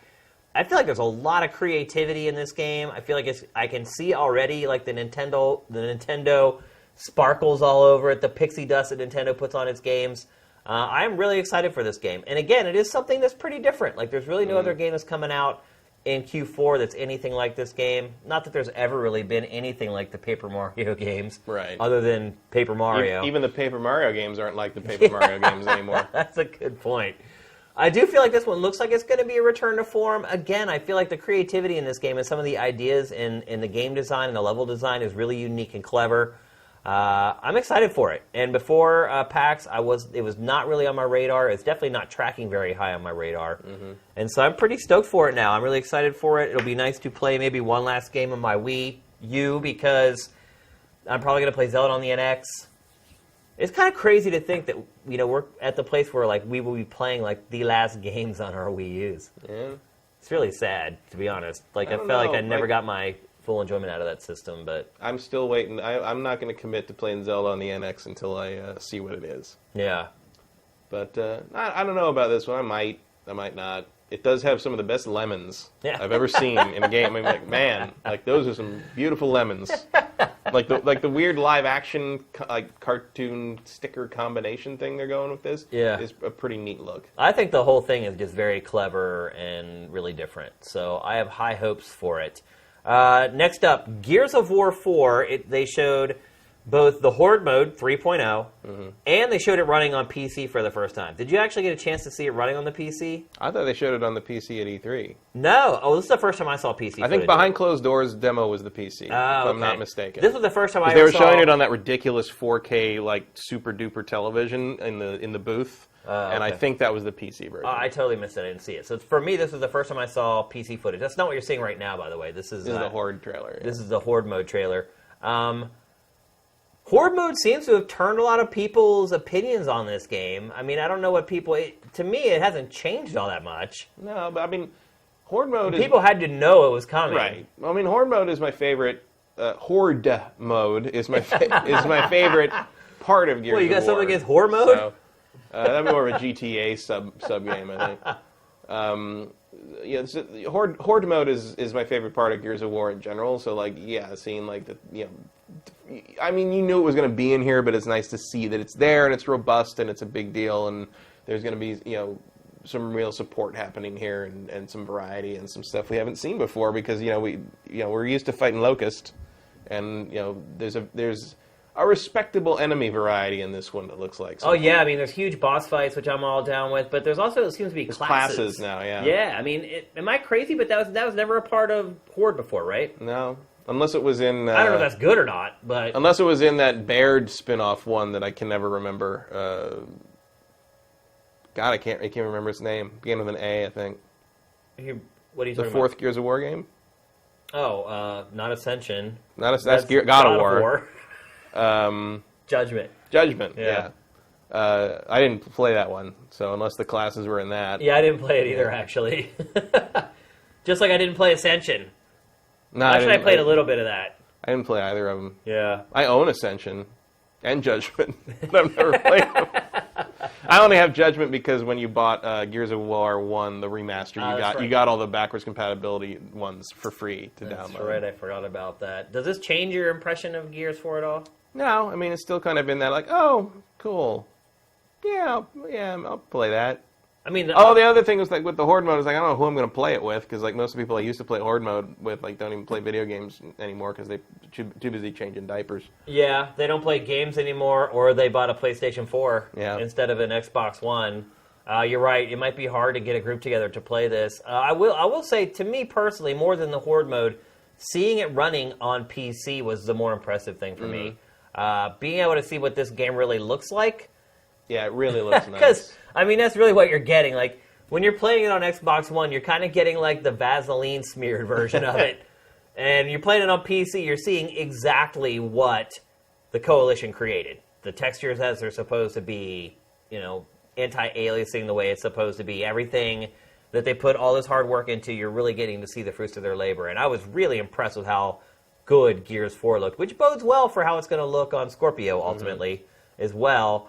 One would wonder, though, a year later, how much interest there's going to be in Gears 4 when Scorpio comes out. But then we'll have Scalebound, maybe. Yeah, well...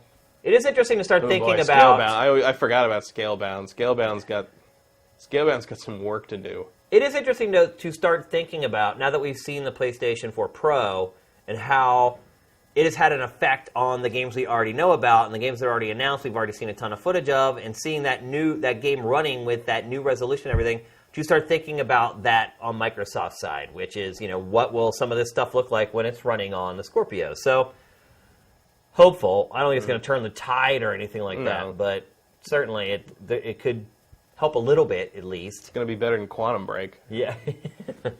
I'm sure Gears will sell better than Quantum Break. Yeah, that's what I mean. I don't know if it'll be a better game, but I haven't played Quantum Break still. Wow. But think you ever will? I'll get in a Steam sale. Yeah. Maybe. It's been delayed on Steam again, so maybe. One day. Let's see. Now we're going to talk about not necessarily indie games, but some smaller games that actually did make an impact from the show. The first big one for me is a game called Echo. Have you watched the trailer that was released for this like the week before PAX? Is this the one with like the woman with the white hair and there's like clones of her everywhere? Yep. Yeah, I saw that. So this game has made a huge splash at PAX. It was just unveiled for the first time right before the show, literally the week before. They were really smart to get out ahead of PAX and get their trailer out beforehand. I noticed it, whereas when PAX was going down, it was just a deluge of media, and a lot of stuff kind of got lost in the shuffle. This game did not, because I saw it beforehand. So this game is all about you in this palace, and this palace basically learns your behaviors and then clones your character, and the characters that it clones then imitate your behavior from your last attempt at the game. So basically it's learning from you to put up the best defense possible against what you like to do. So it organically forces you to play the game differently every time, because it's learning and adapting based upon what you did the last time you played it. So, but periodically the lights go out and it can't see you while they're out. That's right. Yeah, so that's like the caveat, so that you basically, when the lights go out... That's when you shoot everything in the head. Pretty much. But again, you don't want it to learn that. Yeah. This game has a really unique concept. The production values in it are great for an indie game. That looks really nice. You know what it reminds me of is Tartakovsky's Solaris. Yeah, it does. Not the George Clooney remake, the original Solaris. Like for some reason the concept and the look like just bring that movie to mind. Yeah, it's a stealth-oriented game. A lot of it's about sneaking around and trying to hide from the dozens of clones that are chasing after you. And a lot of it's like navigating the environment, figuring out a way to get around the clones to get to where you saw that pedestal to flip the key. If you guys have not watched this, by the way, on Sifted, I highly recommend going back and watching it, because this trailer has a narrator that explains kind of how everything works. And it's a really intricate game, and you're only getting sort of the Cliff Notes version with our discussion on it here today. But definitely one of the coolest games they showed at PAX, and one that made one of the biggest impacts. The next one I'm going to talk about is Torment, Tides of, and let me get this right, I mispronounce this every time, Numenera. It is the spiritual successor to Planescape, which, if you remember the subtitle of that was Torment. It looks like they did not have the IP for Planescape, so no, because that's Wizards of the Coast, so that's a pricey one. I do admire how they've managed to skirt around that. That's some pretty pretty cool stuff they did there to make sure that people would know what this game is. Isometric action RPG. Game is looking amazing. I'm starting to wonder if maybe there's too many of these games in the pipeline at this point. Maybe for the general audience, but for the people that like grew up playing those, probably no such thing. Really? I backed this. I mean, I grew up backed this playing one them. on Kickstarter. Actually, Yeah. if there was any one of them I was going to back, it's this one. But yeah, we've got a lot. We've got what Divinity: Original Sin, and we had Pillars of Eternity, but the thing is, like they're all like they're Eternity too. but they're by the masters of the form, so I'm not too worried about having too many of them. I think the game looks incredible. Yeah. I mean, the other thing about it too is that I love that it actually has an art style. Yeah. Instead of just being like this like high fantasy realistic look with the camera pulled a mile away. Well, the Planescape setting was always a very different take on. It was the most unique D&D setting probably ever. Yeah. I would say. Did you play the original? No, I never did. The original, I would probably call the original Planescape Torment the best written video game of all time. Wow. It is mostly reading. I mean, it is not nearly as much combat as you would expect from kind of like what you'd think in terms of like a Baldur's Gate or an Icewind Dale. But it is, I mean, this is where Chris Avellone cut his teeth, really, was on the original Planescape Torment, and like, you give it a shot. It's amazing what indie studios are doing today, man. Yeah. That game, that's an indie game. That's pretty incredible, man. Yeah. Well, those guys know how to make it. It's like, that's kind of the great thing about the indie scene and some of the Kickstarter stuff that really actually does end up getting delivered is that, like, we're seeing these games that no publisher would ever have funded. Ever have allowed into their house, basically. Yeah. So, just like... And then they end up selling really well. It's like crazy. Wasteland 2. It's like, like they took that game to probably every publisher in the industry and nobody would touch it. And there you go. Look what happened. Yep. Yeah, so it was pretty good. It's all right. I will say that isometric action RPGs is another genre that has kind of fallen off over the last 10 years, probably. The last time I really played them a lot was when I worked at GameSpot, so it's actually been way more than 10 years. There wasn't a lot to play for those intervening years, really. But when I first started working at GameSpot, it was still called at that point PC GameSpot. And it was like basically, it was when I got there, it was just transitioning from being primarily a PC gaming website into a website that covered everything. And so a lot of the people that were working there when I got there were people who were with the site all the time from when it was a PC site. And so, the PC element there was heavy. Greg Kasavin, huge PC gamer. Yeah. Pretty much all the senior staff there were like big PC guys who were just really starting to dabble with playing console games. And so when I got there, you're influenced by the people you work with, and I kind of got back into it for a little period there and started playing some of those games again. But then once I left there, I just haven't really gotten back into them anymore. So maybe this is the one. If you're saying the writing was that good, is the same writer working on Torment? Do you know? I don't remember. I think so. Yeah. I think Avallone's in there somewhere.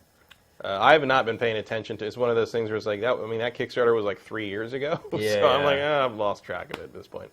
But you can probably get Planescape on GOG for like $5 or something. Right. Like, give it a shot. Like, it's still. I think it's still. The combat isn't great by modern standards by any means, but there's not nearly as much of it as there is in like a Baldur's Gate kind of thing. It's more about the story and more about the choices and narrative. So I think a lot of that still holds up. Give it a try. Yep. I say give it a try. The last game we're going to talk about from PAX is Outlast 2. This game is absolutely terrifying. They have a brand new 10, 15-minute demo at PAX. We've talked about the first demo because it also shook me to my core just watching it. They finally had another demo for PAX West. It looks incredible. Absolutely incredible. It looks to me like what Resident Evil 7 is trying to be. Basically, the whole setup is like a pregnant woman is walking along the side of the highway and disappears. There's some kind of a plane crash. I don't even know how the setup starts because they don't explain it with too much detail. But basically, you're just thrown out into the wilderness, and there's this whack job cult out in the middle of the wilderness. A lot of it is told from a found footage kind of perspective from the viewpoint of the camera that you carry around with you. And it's just the way the sound design. Obviously, look at the visuals. The sound design, the tension in the game, it's amazing. I am so excited for this game. if this game were in VR, I might be more excited for this than Resident Evil 7. I feel like Resident Evil 7... Is there no VR mode on this? Not yet. I feel like there may be eventually, but as of right now, no. It's just a first-person adventure game. Adventure horror game, I guess is the best way to put it. But basically, you're just like infiltrating this... a running simulator. Yeah, running. A fear simulator. This does not do this game justice hearing it on silent, by the way, and just hearing Matt and I talk about it. Like, it's all about the sound design and hearing things and like, oh my gosh, I need to go hide, and then hiding, and then watching something that you can barely see walk by through a crack in the door or whatever. That's what this game is all about. And also, growing up where you grew up, you probably have a healthy fear of cornfields. Oh, not even just cornfields. The people who live in them. Because that was a big element of the original trailer for this, as I recall, was fleeing from crazy cult. The original demo, yeah. And you hid in the barrel at the one point, yeah, and you run through the cornfield. But yeah, I mean, I did grow up in like a rural area where there are just tons of like old abandoned houses, and like at night, me and my sister, we'd sneak out of the house and we would go to like these old abandoned houses and go in them in the dark with a flashlight just to scare the crap out of ourselves, basically. And we get in there, we go up to like, and some of these, and like weirdos would go in there. Like, seriously, like Satanists would go into these houses and like paint pentagrams on the wall and like burn candles and stuff. And we go in there at night, it was scary.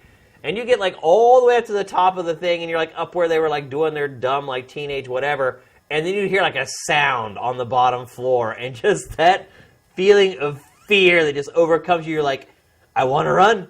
But if we run, we have to run downstairs past whatever made that noise. And like, so yeah, totally. Like, there's some built-in sort of feelings for this game already that are deep-rooted in my childhood. So maybe that's why I'm really hyped for it. But all I know is I've seen 20 minutes of this game being played, and every single one of those minutes just had me like just freaking out the entire time I was watching it being played. So I'm all over this game.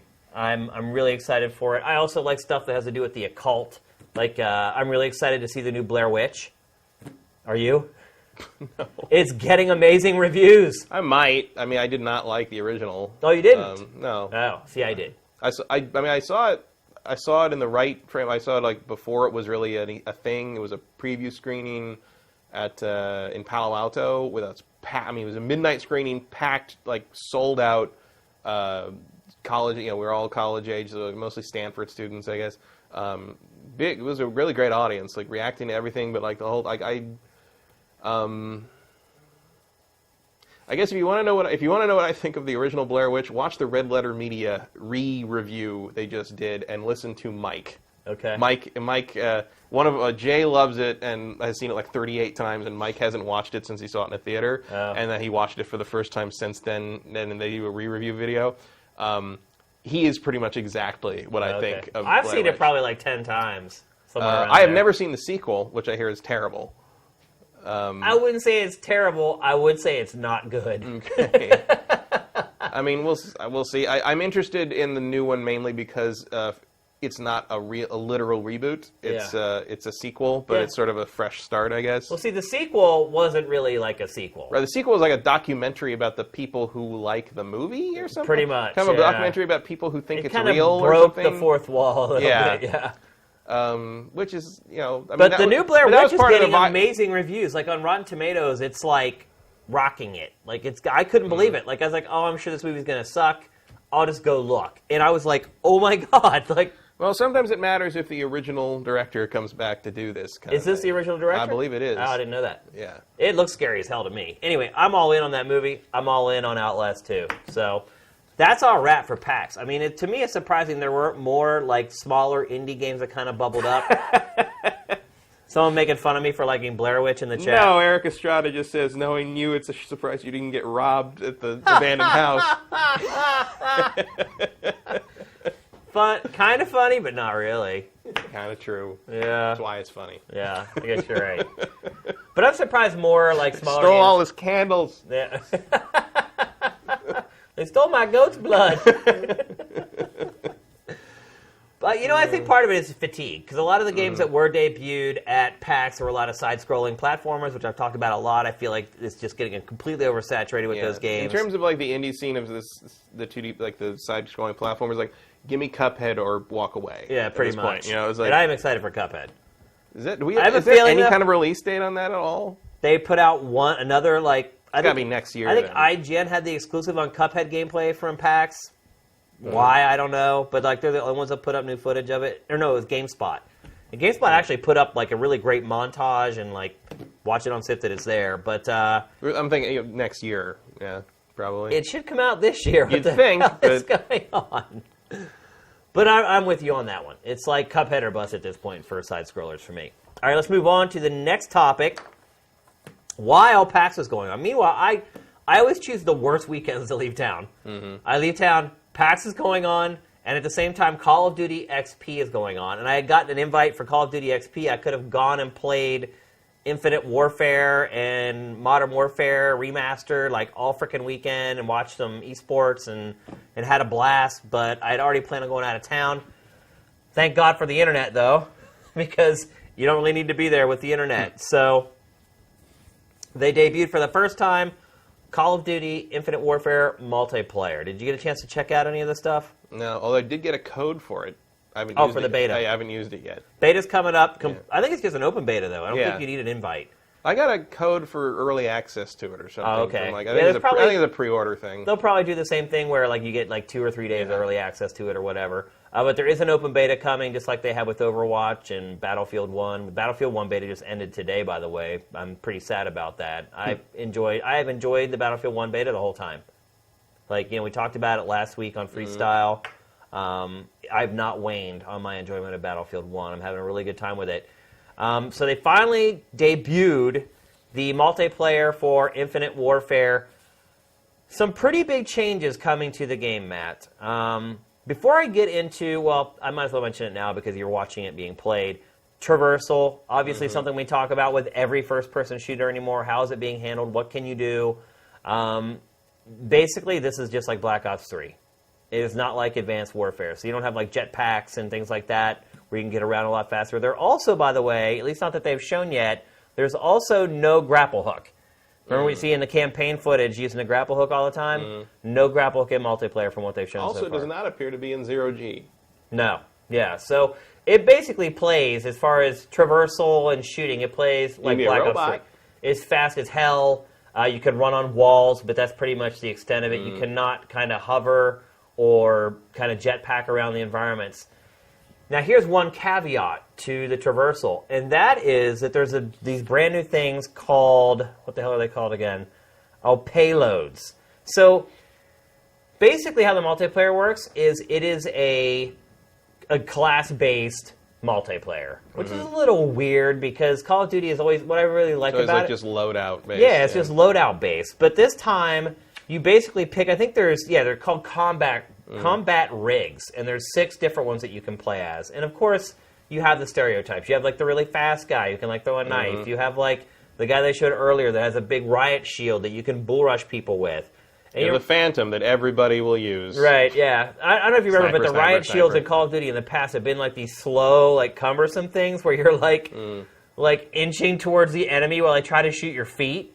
Well, the riot shield in this one, you can actually thrust and like sprint at people and like knock them out of the way. Yeah, when I first saw it, it almost looked like he had transformed into a motorcycle. Yeah. It was like, wow, he can get on a vehicle or something. He's moving fast. It also reminds me a little bit of Rainbow Six Siege because Siege kind of has the faster shield that you can use, and people can get in behind you and kind of use you for protection. So. Yeah, as far as like the traversal is concerned, that's pretty much the extent of it. But the thing is, with these combat rigs and these different payloads that you can choose, it also alters what the traversal that you can do with your character. So there's one rig loadout that you can use that will give you a slide where you slide across the ground on like one knee. So in that way, to me, I'm not a big fan of that. Like I don't there like it was right there. Yeah, I don't like creating like these uneven like playing fields where one person can slide around and like another person can't. Like I feel like there should be fundamentals, especially if you're talking about a game that's an esport. Like there needs to be a fundamental that every player knows and you can expect. Like in most Call of Duties, every player can crouch, every player can go prone, every player can basically sprint the same, every player can jump the same height, Every player can jump the same distance. Like, those are things that you rely on when your brain is trying to calculate the competitive environment. You know what these people can do. Having some dude just come running up to you and be able to slide, like, right down to your knees and basically shotgun roll you, which is an old Gears of War tactic. I mean, that's pretty much what they can do. And, like, if there's no clear visual markers so you can see that guy coming, and the one thing I've discovered with games like this where everybody has, like, a mech suit or an armor suit is, like, it is impossible to tell one person from another. Like, watching this in slow-mo, you're like, oh, well, he has, like, this helmet that's shaped like blah, blah, blah. You actually get into a match, like, you do not have time to recognize that. Like, unless they're big changes. And you can see from this footage, like, they're not that big. There's not that big of a difference. It happens too fast. Yeah, I think. And these games now are, like, crazy fast as well. So, personally, I'm not a big fan of that. Like, I don't know if they found some way to make sure it's fair or to balance it in some way or another, but just based upon the information and what's been shown of the multiplayer so far, that's one thing I'm a little fishy on. I guess we'll find out soon enough. Score streaks have returned, and you get points for doing everything, so you're rewarded if you're just capturing flags, you're just defending flags, the same as somebody who's 50 getting points, kills. breathing. I'll give you one other guess what else has been added to the game. Weapon skins? Yeah. But weapon skins have been in Call of Duty for like ever. Right. I'm just like, can you like What- gamble on them now, or That's been in there for a while too. But microtransaction like crate delivery things and stuff like that? What is a part of almost every video game now? Microtransaction crate delivery things. Yeah. Crafting. Oh. There is crafting in this game, Matt. You craft your weapons. So as you play, you're rewarded with, what are they calling it? Salvage. So as you gain salvage, you can then use that salvage to buy upgrades and changes for your weapons. And each weapon has how many different... let me see. Oh, there's 4 different rarity levels of weapons. And as you craft them, they're called prototype weapons. So you can kind of create these experimental weapons, and each weapon upgrade that you get gives you a new perk. So instead of the perks just being something on a list that you just select when you're doing your loadout, like you have to actually earn those perks by building guns and crafting guns. And of course it does have all the stuff you're talking about, the skins and all that stuff to personalize your guns and that type of thing. But the way the whole class system works is completely different. There's the 6 different combat rigs. There's 3 different payloads for each rig. So what the payloads is what I was talking about. Like, it gives you the ability to do the slide, or it gives you the bull shield charge that we were talking about.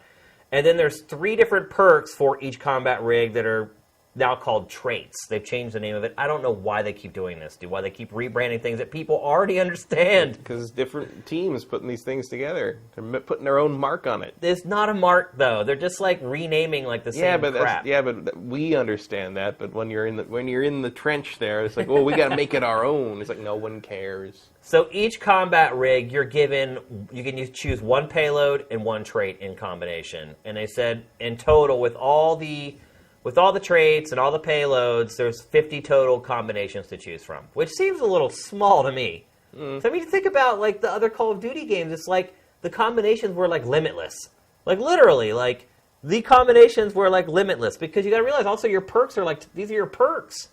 Like, it used to be you could just pick whatever hell perk you want, whatever hell weapon you wanted, and just create like this Frankenstein of a character. So I'm a little disappointed in that.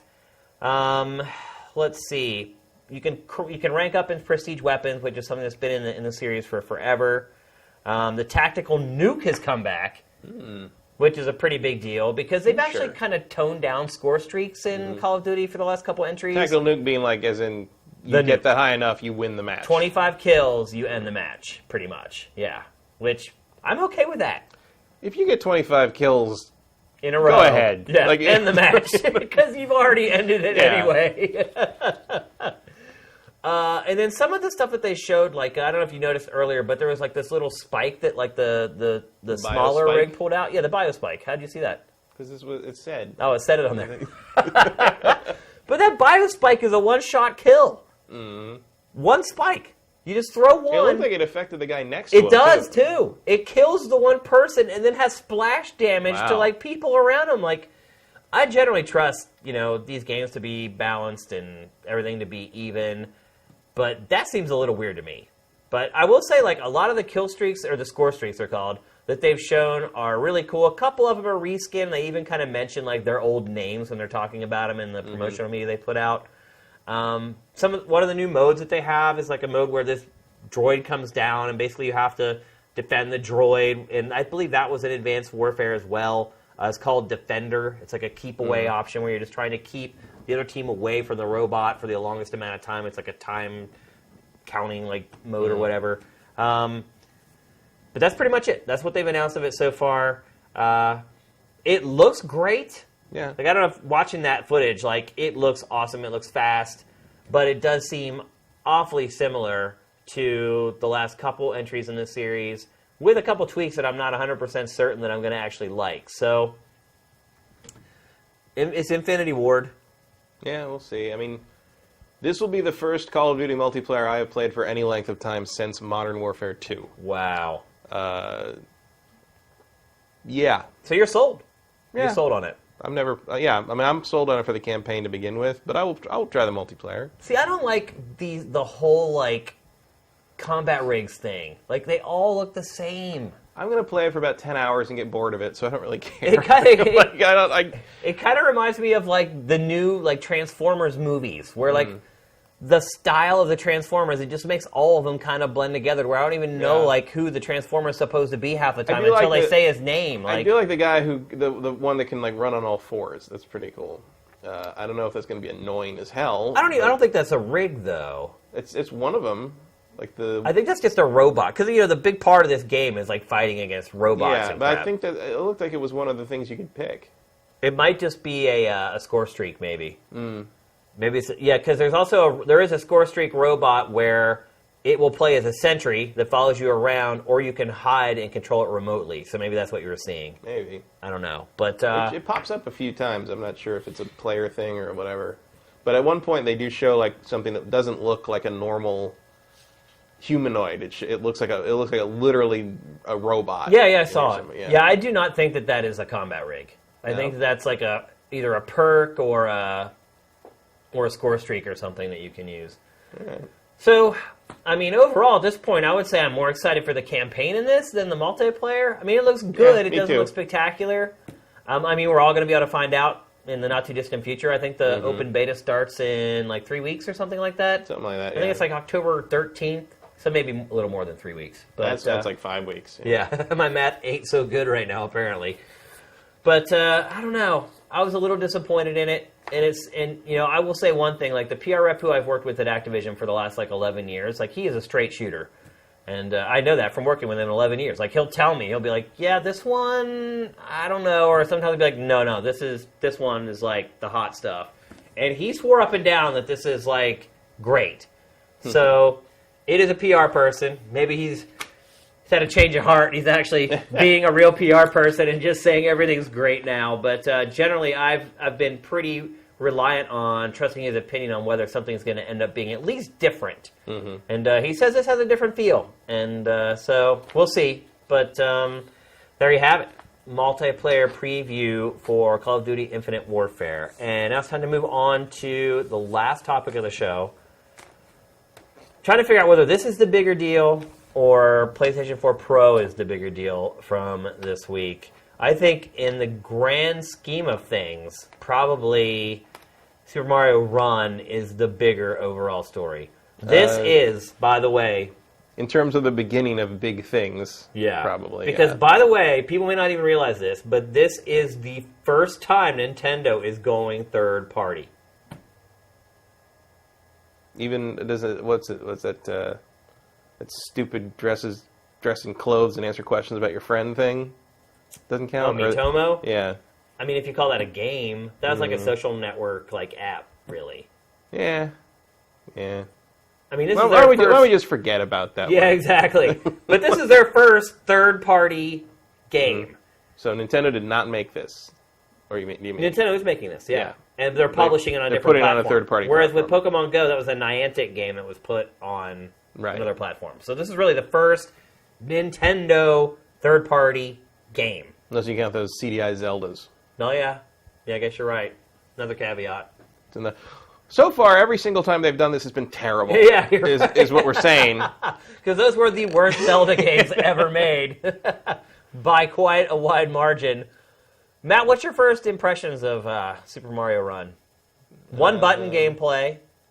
Yeah. But there's some depth to it based upon how long you hold the button. My impression is how much are you going to make me pay for this? Yeah, so what they're saying is they're going to give you a taste for free. Right. But it's a premium mobile game, which means you just pay once and you get all the content. Right. I'm guessing it's going to be $10. That's my best guess as well. And you know what? I Because think they'll totally get away with that. Probably they will. They want $5 from me for the original Super Mario Brothers on Virtual Console. I can't see this being less than 10, especially given the Apple Store's cut. Yeah. I know there are people that thinking it's going to be $5. I think that's incredibly optimistic. I think you're looking at Square Enix pricing on this one. Yeah. And for any future Nintendo stuff. I agree. And I think, to a certain extent, I feel like people have almost accepted that publishers who traditionally have put out games on consoles, their mobile games are going to cost something. Mm-hmm. Like, it just seems like that's just kind of the way it is. Like, yeah, I mean, Square Enix's games are really expensive, and people buy them. Like, for some, God, that Final Fantasy VI thing was just yuck. At least the art style on this looks good. Yeah. Well, it's the new Super Mario. I actually don't like it. No, I don't like that aesthetic very much, but at least it looks like the aesthetic. You know, yeah. Like the Final Fantasy VI, there's a Final Fantasy VI iOS port thing that like it looked like. God, I can't even describe it. It was like some kind of it was like someone attacked the game with Vaseline and like a sharpening tool. It was just it was horrifying, and they wanted like $20 for it. By the way, I want that Mushroom Kingdom shirt that he's wearing. I'd rather pay a $10 thing and get the whole game. So would I. So I think that'll limit its you're not going to get like breakout runaway money bags out of it because you're not fleecing people with microtransactions, but like at least Nintendo seems to be sticking to their philosophy a little more here, as opposed to how Pokemon Go and Miitomo handle it. Right. Which is nice to see. So here was another case of a game where the press reaction to it blew me away. Like, so first of all, how weird was it to see Miyamoto up there on an Apple stage? On any stage but Nintendo's. Yeah. Like, you just don't see it. Like, how much money do you think Apple threw at Nintendo for this game? To do this first on that, yeah. I mean, it threw Nintendo a ton of money with the caveat of this stays exclusive to us for 3 months or 4 months. Analysts are already saying they expect this game to have 1 billion downloads by the time its lifespan is over, which to me actually seems like a small estimate because Pokemon Go is already at 500 million after like 2.5 months. I mean, you think about the lifespan of the first ever Mario game for mobile platforms. I mean, well, it depends where you're counting lifetime, but also remember that Pokemon Go is free. Yeah, but I mean, people will be able to try this for free. Yeah. How many people will eventually pay any money for it? I don't know, but they're saying like 1 billion installs for this game. Yeah. I think that's conservative. I think that's a lot. It is a lot. So I mean, we'll see. I don't know. Do you think Pokemon Go has a bigger draw, or Pokemon has a bigger draw than Mario? In terms of this platform, apparently yes. You think so? I think so because Pokemon Go became a cultural phenomenon, and I don't think this will. Well, no, I agree with that. The other part of it too is that this is a game in a genre that everyone's played 100 times. The Endless Runner on mobile is one of the most common and popular genres. Yeah. Well, actually, common was popular 3 years ago. Now, not so much. Although, in that same breath, I'm excited to see what Nintendo will do with it. Yeah. Like, what they showed of the game so far... It looks a lot more interesting than the Minions one. Oh, yeah. Already, like, what I've seen in this game is far more interesting than any Endless Runner I've seen before. Like, it looks like there's a lot more technique and high-level skill to it. Getting back to what I was saying about the press's reaction to it is... Everyone's calling it an Endless Runner because that's what it is. Like, to me, the definition of an endless runner is a side-scrolling platformer where you can never stop and go backwards. You're always forced to endlessly run to the right. But what I saw is that a lot of the press, and I will say, and I'm not going to name any names, but I will say that a lot of the press that had this shared this sentiment are people who in the past worked on like Nintendo fan sites or worked on the Nintendo channel at whatever website.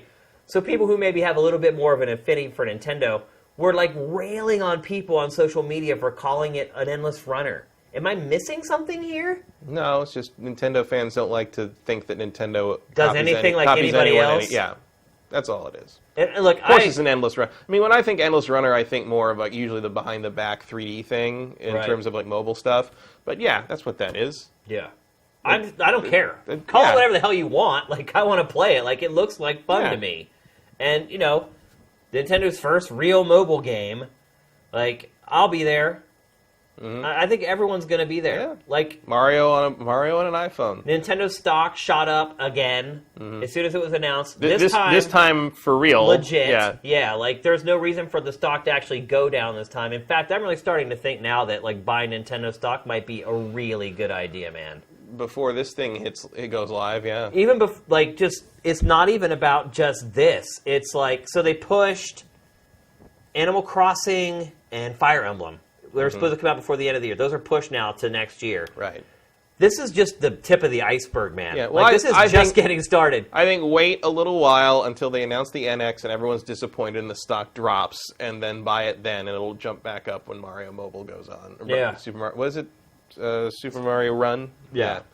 And then I think their mobile stuff is going to outshine the new console to some degree in terms of revenue.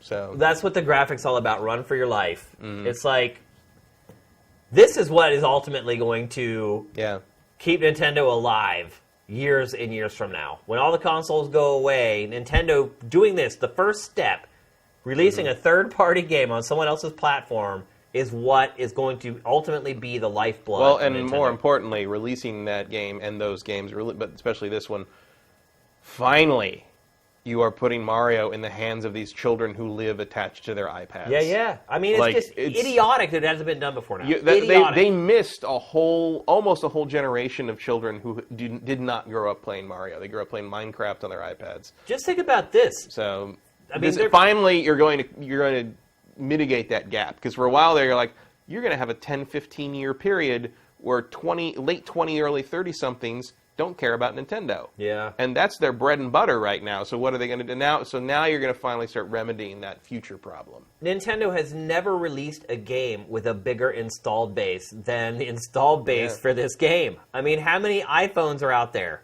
that will play this game? I'm assuming iPhone 5 and up will probably play it.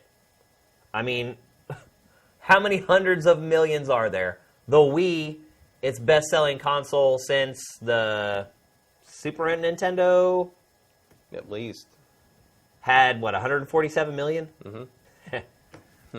Not even in the same ballpark. That is a joke compared to what the install base they're about to introduce their games to on mobile. Again, don't blame me if you lose money on Nintendo stock. I'm just saying, I am seriously looking at buying Nintendo stock. Yeah. This is just the beginning of it. It's the first one. What if they're right about the billion installs, and let's say half those people buy it, and it's $10? Imagine 500 million people buying your game. Yeah. It's just something that you could never even comprehend, until now, with this new platform. I don't know why they would. We all knew this was going to happen. If they have a 10% conversion rate, you'll sell as many copies as Super Mario Galaxy. Well, Super Mario Galaxy had to sell, 10 million? 10 million. Yeah. Actually, no, I think that's right. It's not even that. It's 1%. Yeah. It's 1%. Oh, man. I don't know what Nintendo was thinking all this time. Just leaving all that money. 1 billion installs. Just leaving all that money just sitting there, but not anymore, people. Yeah, I think Nintendo is primed. It's going to do just fine. And I'm actually most interested to see what they're going to do with Fire Emblem. I mean, I hope they're all Animal Crossing Run, Fire Emblem Run. I mean, I hope they're not all endless runners. But I'm interested to see what they think adapting Fire Emblem to mobile means. I mean, they've seen Square Enix's games do well. Yeah. I mean, look, I'm not expecting but you'd also Fire Emblem and Animal Crossing to do as well as Mario. Right, but I'm in terms of like an interesting gameplay twist on things we've already played. Like that looks like an interesting new way to play Mario. Yeah. And I'm kind of interested to see what this new way to play Fire Emblem, because we know Nintendo doesn't just do what someone else has already done. Well, they always have kind of are. Sort of, but they always have to put their own spin twist, or their own depth. You know, it's like how they can't just make a goddamn Star Fox sequel. They have to make it unique. And I'm just like, no, just give me it. You know what would make it unique? If it fucking looked good. How about that? That'll be your unique feature. It looks good. It's longer than an hour and a half. And it plays fun to play. Yeah. How's that for the Nintendo difference, motherfucker? Yeah. I mean, look, I'm not over the moon excited to play Super Mario Run. I'm excited to play it. I want to play it. And I'm more excited for the prospect of what it's initiating and what is to come. So, I don't know. It's a new horizon in so many ways. So our two biggest topics today, incremental hardware upgrade, basically the end of the hardware cycle. Mm-hmm. The phone model infesting the console market. And a long-time behemoth in the video game industry finally giving in and accepting the reality of our modern times. Yep. I mean, what a prophetic episode we've had here of GameFace, ladies and gentlemen. Episode 61 will ever be in infamy for a paradigm shift that has been discussed here today. But I'm excited. Nintendo's games on every platform possible, totally cool with it. As long as they keep making their hardware so they can keep innovating in that space, totally cool with that as well. It'll be interesting, though, to see if the NX... There's no reason not to leverage those franchises in a different way on a different platform that does not interfere with or occlude what you're doing on your own hardware. There's just no reason not to do it. Well, it will be interesting to see with the NX if it is truly kind of this mobile tablet that you take with you and then you dock at home, how Nintendo juggles that. I mean, do they put Super Mario Run on NX as well? I mean... You certainly could. Pokemon Go going to Apple Watch, by the way. We didn't even mention that. But, is Pokemon Go going to be on the NX? And then... Which at this rate might be cheaper to get than that stupid Pokemon attachment thing. Yeah, you're right. You're absolutely right. So, the times they are changing quickly. Yep. Like, it's pretty crazy how quickly things are... I mean, we went through decades where everything just stayed the same. The graphics got better. The cycle was something you could depend on every single time. You knew the graphics were going to get better. You knew they might add a couple new features to it. And even like Xbox One and PS4, like announcement press conference, here we go again. Yeah. I'm at my fourth console launch press conference, and like I don't know if we're ever going to be at one of those again. Yeah. Not in the same way, not with the same expectations. Well, it's funny too to see the Sony, the PlayStation 4 Pro meeting is small. Yeah. Like when there was applause, like you could hear like single people like clapping in the audience. Like it wasn't like a big press conference where you have tons of fans there that are just going crazy. So yeah, just another way that things are really kind of shifting in the industry. And I think for the better in all honesty. Yeah. Do we really need flashy stuff like that? Like No. the internet, you don't really need it. Like there's really no point. You're wasting money. You got to feed all those people because everybody expects Sony to roll out food trucks. And Yeah. all these Just take that money and make another game. That's how I look at it. All right. So it's time for our trailer of the week. This week's trailer, we haven't done a trailer of the week for the last couple of weeks. We did the first week of Freestyle, we did one. Then we didn't do it the last 2 weeks. But it's back for normal GameFace. This week's trailer is the launch trailer for ReCore. ReCore is I've described it before on the site as like a cross between Metroid and Ikaruga. If you haven't played Ikaruga, it's a bullet hell shooter that's color coordinated. So if your ship is one color and the bullets are the other color, you kind of have to watch the bullets. And this game is kind of the same way in that the enemies are color coded and you have to use the right colored beam to fight those enemies. It's made by a couple guys who worked on Metroid Prime. Inafune worked on this game. I don't know how much. Yeah, he was the guy that trotted out at first to kind of represent the game. Yeah, but as the Mighty Number 9 situation developed, he kind of stepped away. Him, They're like, you know what, maybe not such a good idea if you're a part of this so much anymore. But it's the launch trailer. It comes out next week. I really thought this game would end up being delayed. It never was. Like when they set the release date, they're hitting the release date. It comes out next Tuesday. I think this trailer looks really good. It kind of goes back to the very first thing that we saw of this game. That was just kind of like this cinematic look at it. And then kind of you really couldn't tell what you really couldn't at all. And then in the middle, they went gameplay heavy and showed us what the game was like to play. And then this is kind of a mix of both those. So get your questions in for the Q&A session at the end of the show. Here is the launch trailer for ReCore.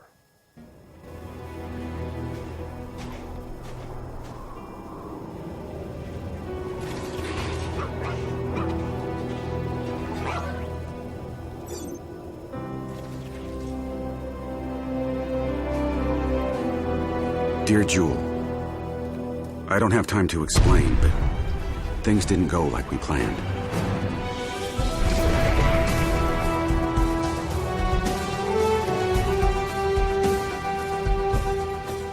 I left you with a few things to always hold on to. Loyalty. You don't have to watch your back when a friend always has it. Elusiveness. Be the one who finds, never the one who is found. And brute force. Sometimes the safest path is the destructive one.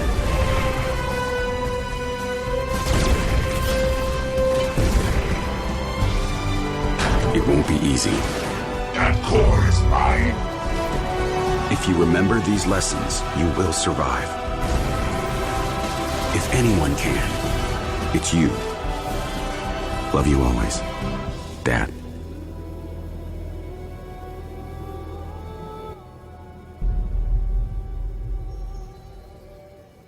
You know what really struck me about that trailer, Matt, is where indie games are now. Yeah. Like, I think that's like a $25 or $30 game, maybe. It's not a full-price game. Made by a small team. Look at that game. Yep. It's... God bless middleware. I mean, it is. A lot of it is middleware. Which, who cares? No, it's great. But it is amazing what a small Come a team... long way from Gamebryo, folks. Yeah. It is amazing what small teams of developers can do now. It is great to see people like that being able to spend more time on the creativity of a game instead of just making sure that the engine runs and things look okay. Like, that's just all kind of like expected now. The game's going to look good. It's going to run well. Now it's all about like how you are as like a creative person, what kind of ideas you can incorporate into your games, how you can shift the paradigm as far as game design is concerned. I mean, I do feel like that game does something different. It's a third-person shooter, but you just don't run around and shoot stuff until it falls down. There's like strategy that's involved with it, and I'm pretty hyped for that game. Definitely more hyped than I was when they first announced it. It kind of snuck up on me, but yeah, I'll play it. All right, let's see. We got some questions here. Let's see. Lots of fantasy football stuff in here. Looks like one of my players did really well. Oh, yeah, so the Sifted Fantasy League is, like, off and going. We had an online draft. It was a ton of fun. We all sat in a chat on Google Hangouts and got to know each other. It was awesome. We'll probably give updates throughout the season to kind of let you know who's doing well in the league and who's not.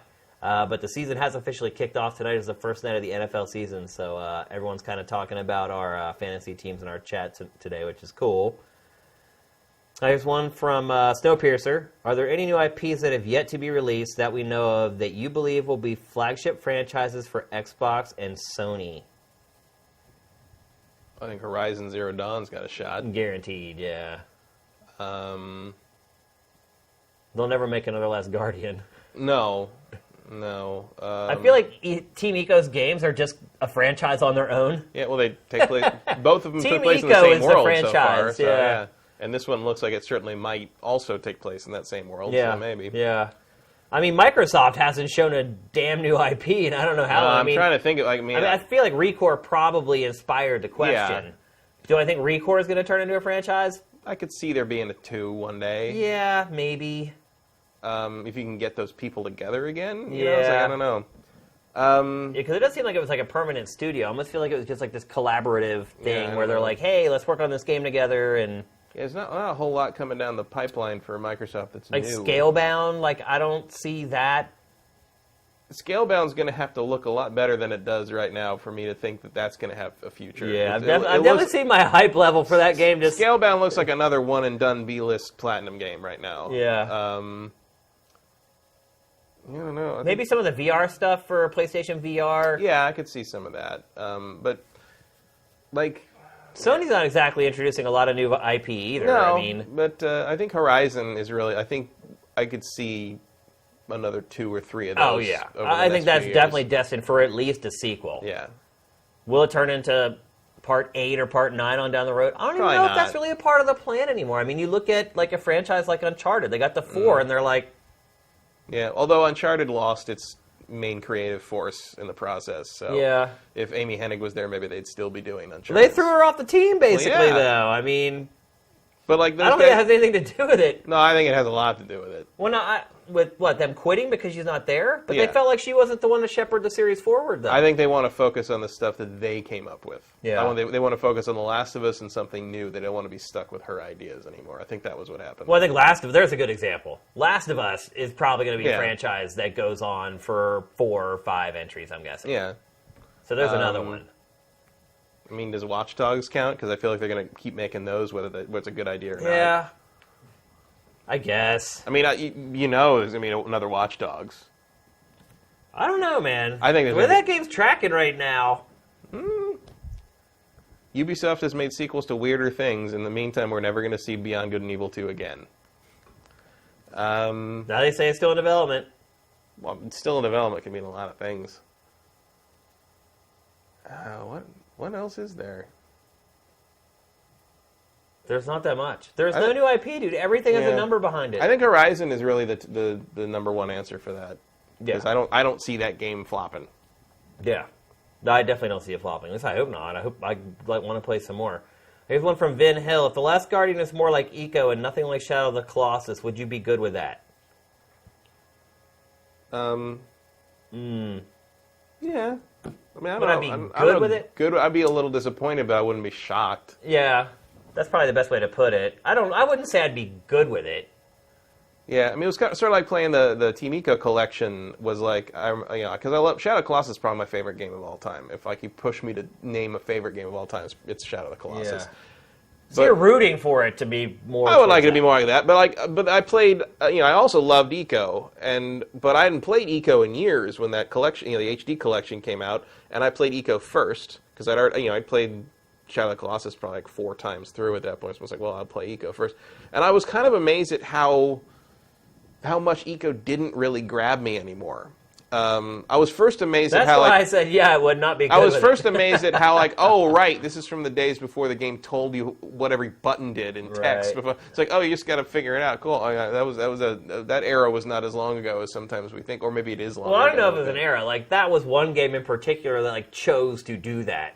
Oh, but it was more like that back in 2001. Games more likely to be like that, Yeah. but that game, I think that was a conscious decision. Yeah, it was a much cleaner UI even Well, I than think they at just the wanted time. you to discover how Right. you interacted with the girl. But like it was just one of those things where like it didn't even tell you how to jump. Yeah. And I was like, oh right, games used to do that. Whereas Shadow of the Colossus does straight up teach you how to play it. And I was amazed at how Eco felt weird and awkward now. I never liked it when it came out. I And liked I know a lot of people are going to hate me for saying that. Like, I think Eco is one of the most overrated games ever. One thing I will say about Eco is that it was kind of the first game with that aesthetic that like Journey and games like that ended up following, where it's like you must have like this silent adventure with just music.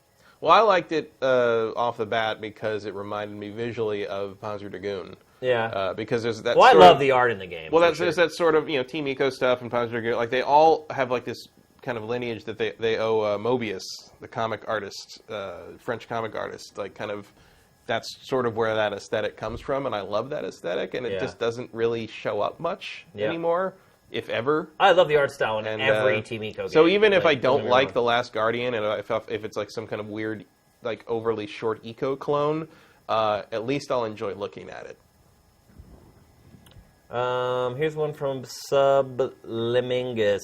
Any thoughts on Suicide Squad? Did you go see it? Nope. I haven't seen it either. Do not care. I'm surprised you didn't go see it though, Matt. I had enough disappointment over the course of the summer from the tentpole stuff, and every single person I know who saw it said it's horrible. Don't go see it in a theater. Wow. And so usually you're the type of guy who normally find I'll out for go see himself, anyway, though. but I A, don't care about that franchise at all. B, have already thrown $20 down the hole called the DC Cinematic Universe once this year. Right. And 3, I don't like the depiction of the Joker, like the try-hard, like damaged or whatever. Like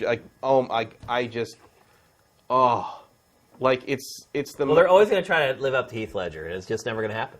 Yeah, but you don't have to look like he just walked out of a Hot Topic in 1999. Like it's so ridiculous, and I just didn't. I'm like, I'll just see it on cable or something. Like I didn't care. The last movie I saw in the theater this summer was Ghostbusters, and then I think the one before that I saw a press screening of Warcraft for free, and that was it. That's what this is the worst summer for blockbuster films in my lifetime. I have not gone to a movie all summer. Because I never go on opening night. I wait for people like you to say, you need to go to see this. I always go on opening night, and I just couldn't get the interest. You haven't told me that all summer. No. Like, Shane, you need to go see this movie. So I haven't. No, I haven't seen anything. I haven't seen anything. A lot of it, I don't care about Independence Day 2. And I liked Independence Day 1 for what it was. Yeah. Although Independence Day is the point at which summer blockbusters started to become horrendously stupid. You're right. Because as much as I enjoyed kind of the homage to the old style sort of sci-fi schlock, Independence Day 1996 is when Hollywood learned they don't have to try. Yeah. Like, people are really desperate for entertainment in the summertime. Yeah. So. All right, here's the next one from Case Money. Your favorite controller or of all time? Favorite controllers of all time? I will say the Xbox 360 controller is up there. And I also really love the Saturn analog pad. And the Saturn normal pad for fighters. That's the best D-pad. For fighters, but it wasn't very versatile, though. No, but it did have the best B-pad. The Dest B-pad. It had the best D-pad of all time. Yeah. The Japanese Saturn controller has the best D-pad of all time for my money. Yeah. I would, you know what? I think I would honestly say the best controller I have ever used is the DualShock 4. I am not kidding. I absolutely love that controller. I feel like I play better with that controller than any controller I've ever played with, like whether it be shooters or whatever. I love the trigger action. I love the ergonomics. I love the sticks. I love everything about it. I've not had any build quality issues. I still have my launch. I know. I still have my launch controller. It still works great. I bought a spare. I hardly ever even use it. But also on the flip side, I would say that up until the DualShock 4, my favorite controller was the Xbox 360 controller. I will say that I do like the PS4 controller. Certainly the best of any PlayStation controller. It is a very good controller. I'm looking forward to seeing what the new one feels like. The little upgrade they're putting in the Slim and the Pro. But having played a whole lot of time with the PlayStation 4, and now having played a few hundred hours with the Xbox One Elite controller, I like the Elite controller better than the PS4 controller. Wow. And I should add a caveat. I have not used the Elite controller. I mean, you better like it better because it's $150 damn. Yeah, I have not used it, so that is an excellent control if you can find one that isn't broken out of the box. Really? I went through 2 of them before I found one that did not have broken bumper buttons. The bumper buttons are apparently fairly fragile. If you're not careful with them, they can break. So I'm not saying it's a great controller in terms of build. All the controllers this generation seem to have build quality problems. But I really, really like that one. Here's one from Sleepy Droid. We kind of answered this one. Do you think Nintendo will go fully mobile when they see the success that they'll have? Fully mobile? As in, like, they only make mobile games? No. Not. They will. You have to drag. Like someday? Maybe, but you'll have to drag them kicking and financially screaming out of the console space.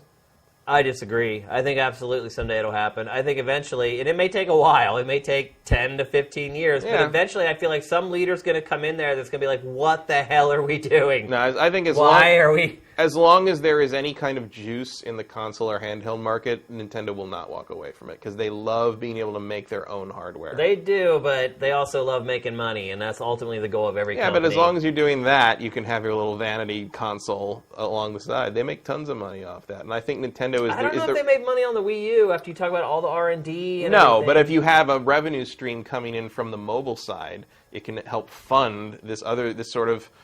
But or you could just keep all that money. You could, and a lot of companies would, but I think Nintendo has the corporate culture that would allow it to internally justify keeping its console world going. I don't think it's going to happen anytime soon, but I could see 10 years from now, I could definitely see that happen. Maybe if like everyone else just stops making consoles and Nintendo's the last man standing in that regard, I could see them being like, well, what are we even doing this for anymore? But I think if the consoles go away forever, Nintendo will be the last one out. It's just too much a part of their DNA. I think that's it. I think those are all the questions that we have for tonight.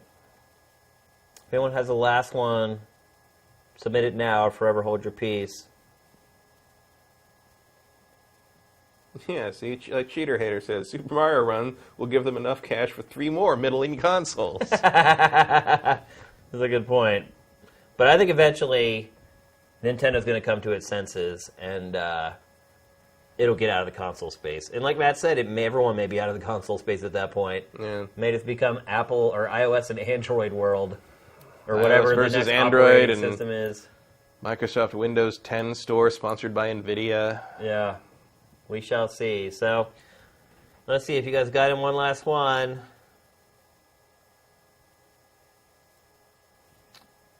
Burko, Star Trek Online, thoughts. Just went on consoles.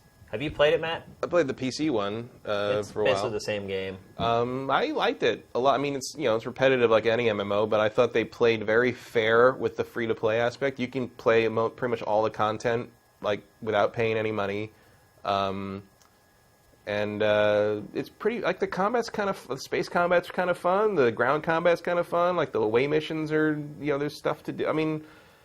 If you like Star Trek, if Star Trek captures the imagination, if you like, I think you'll find something in there.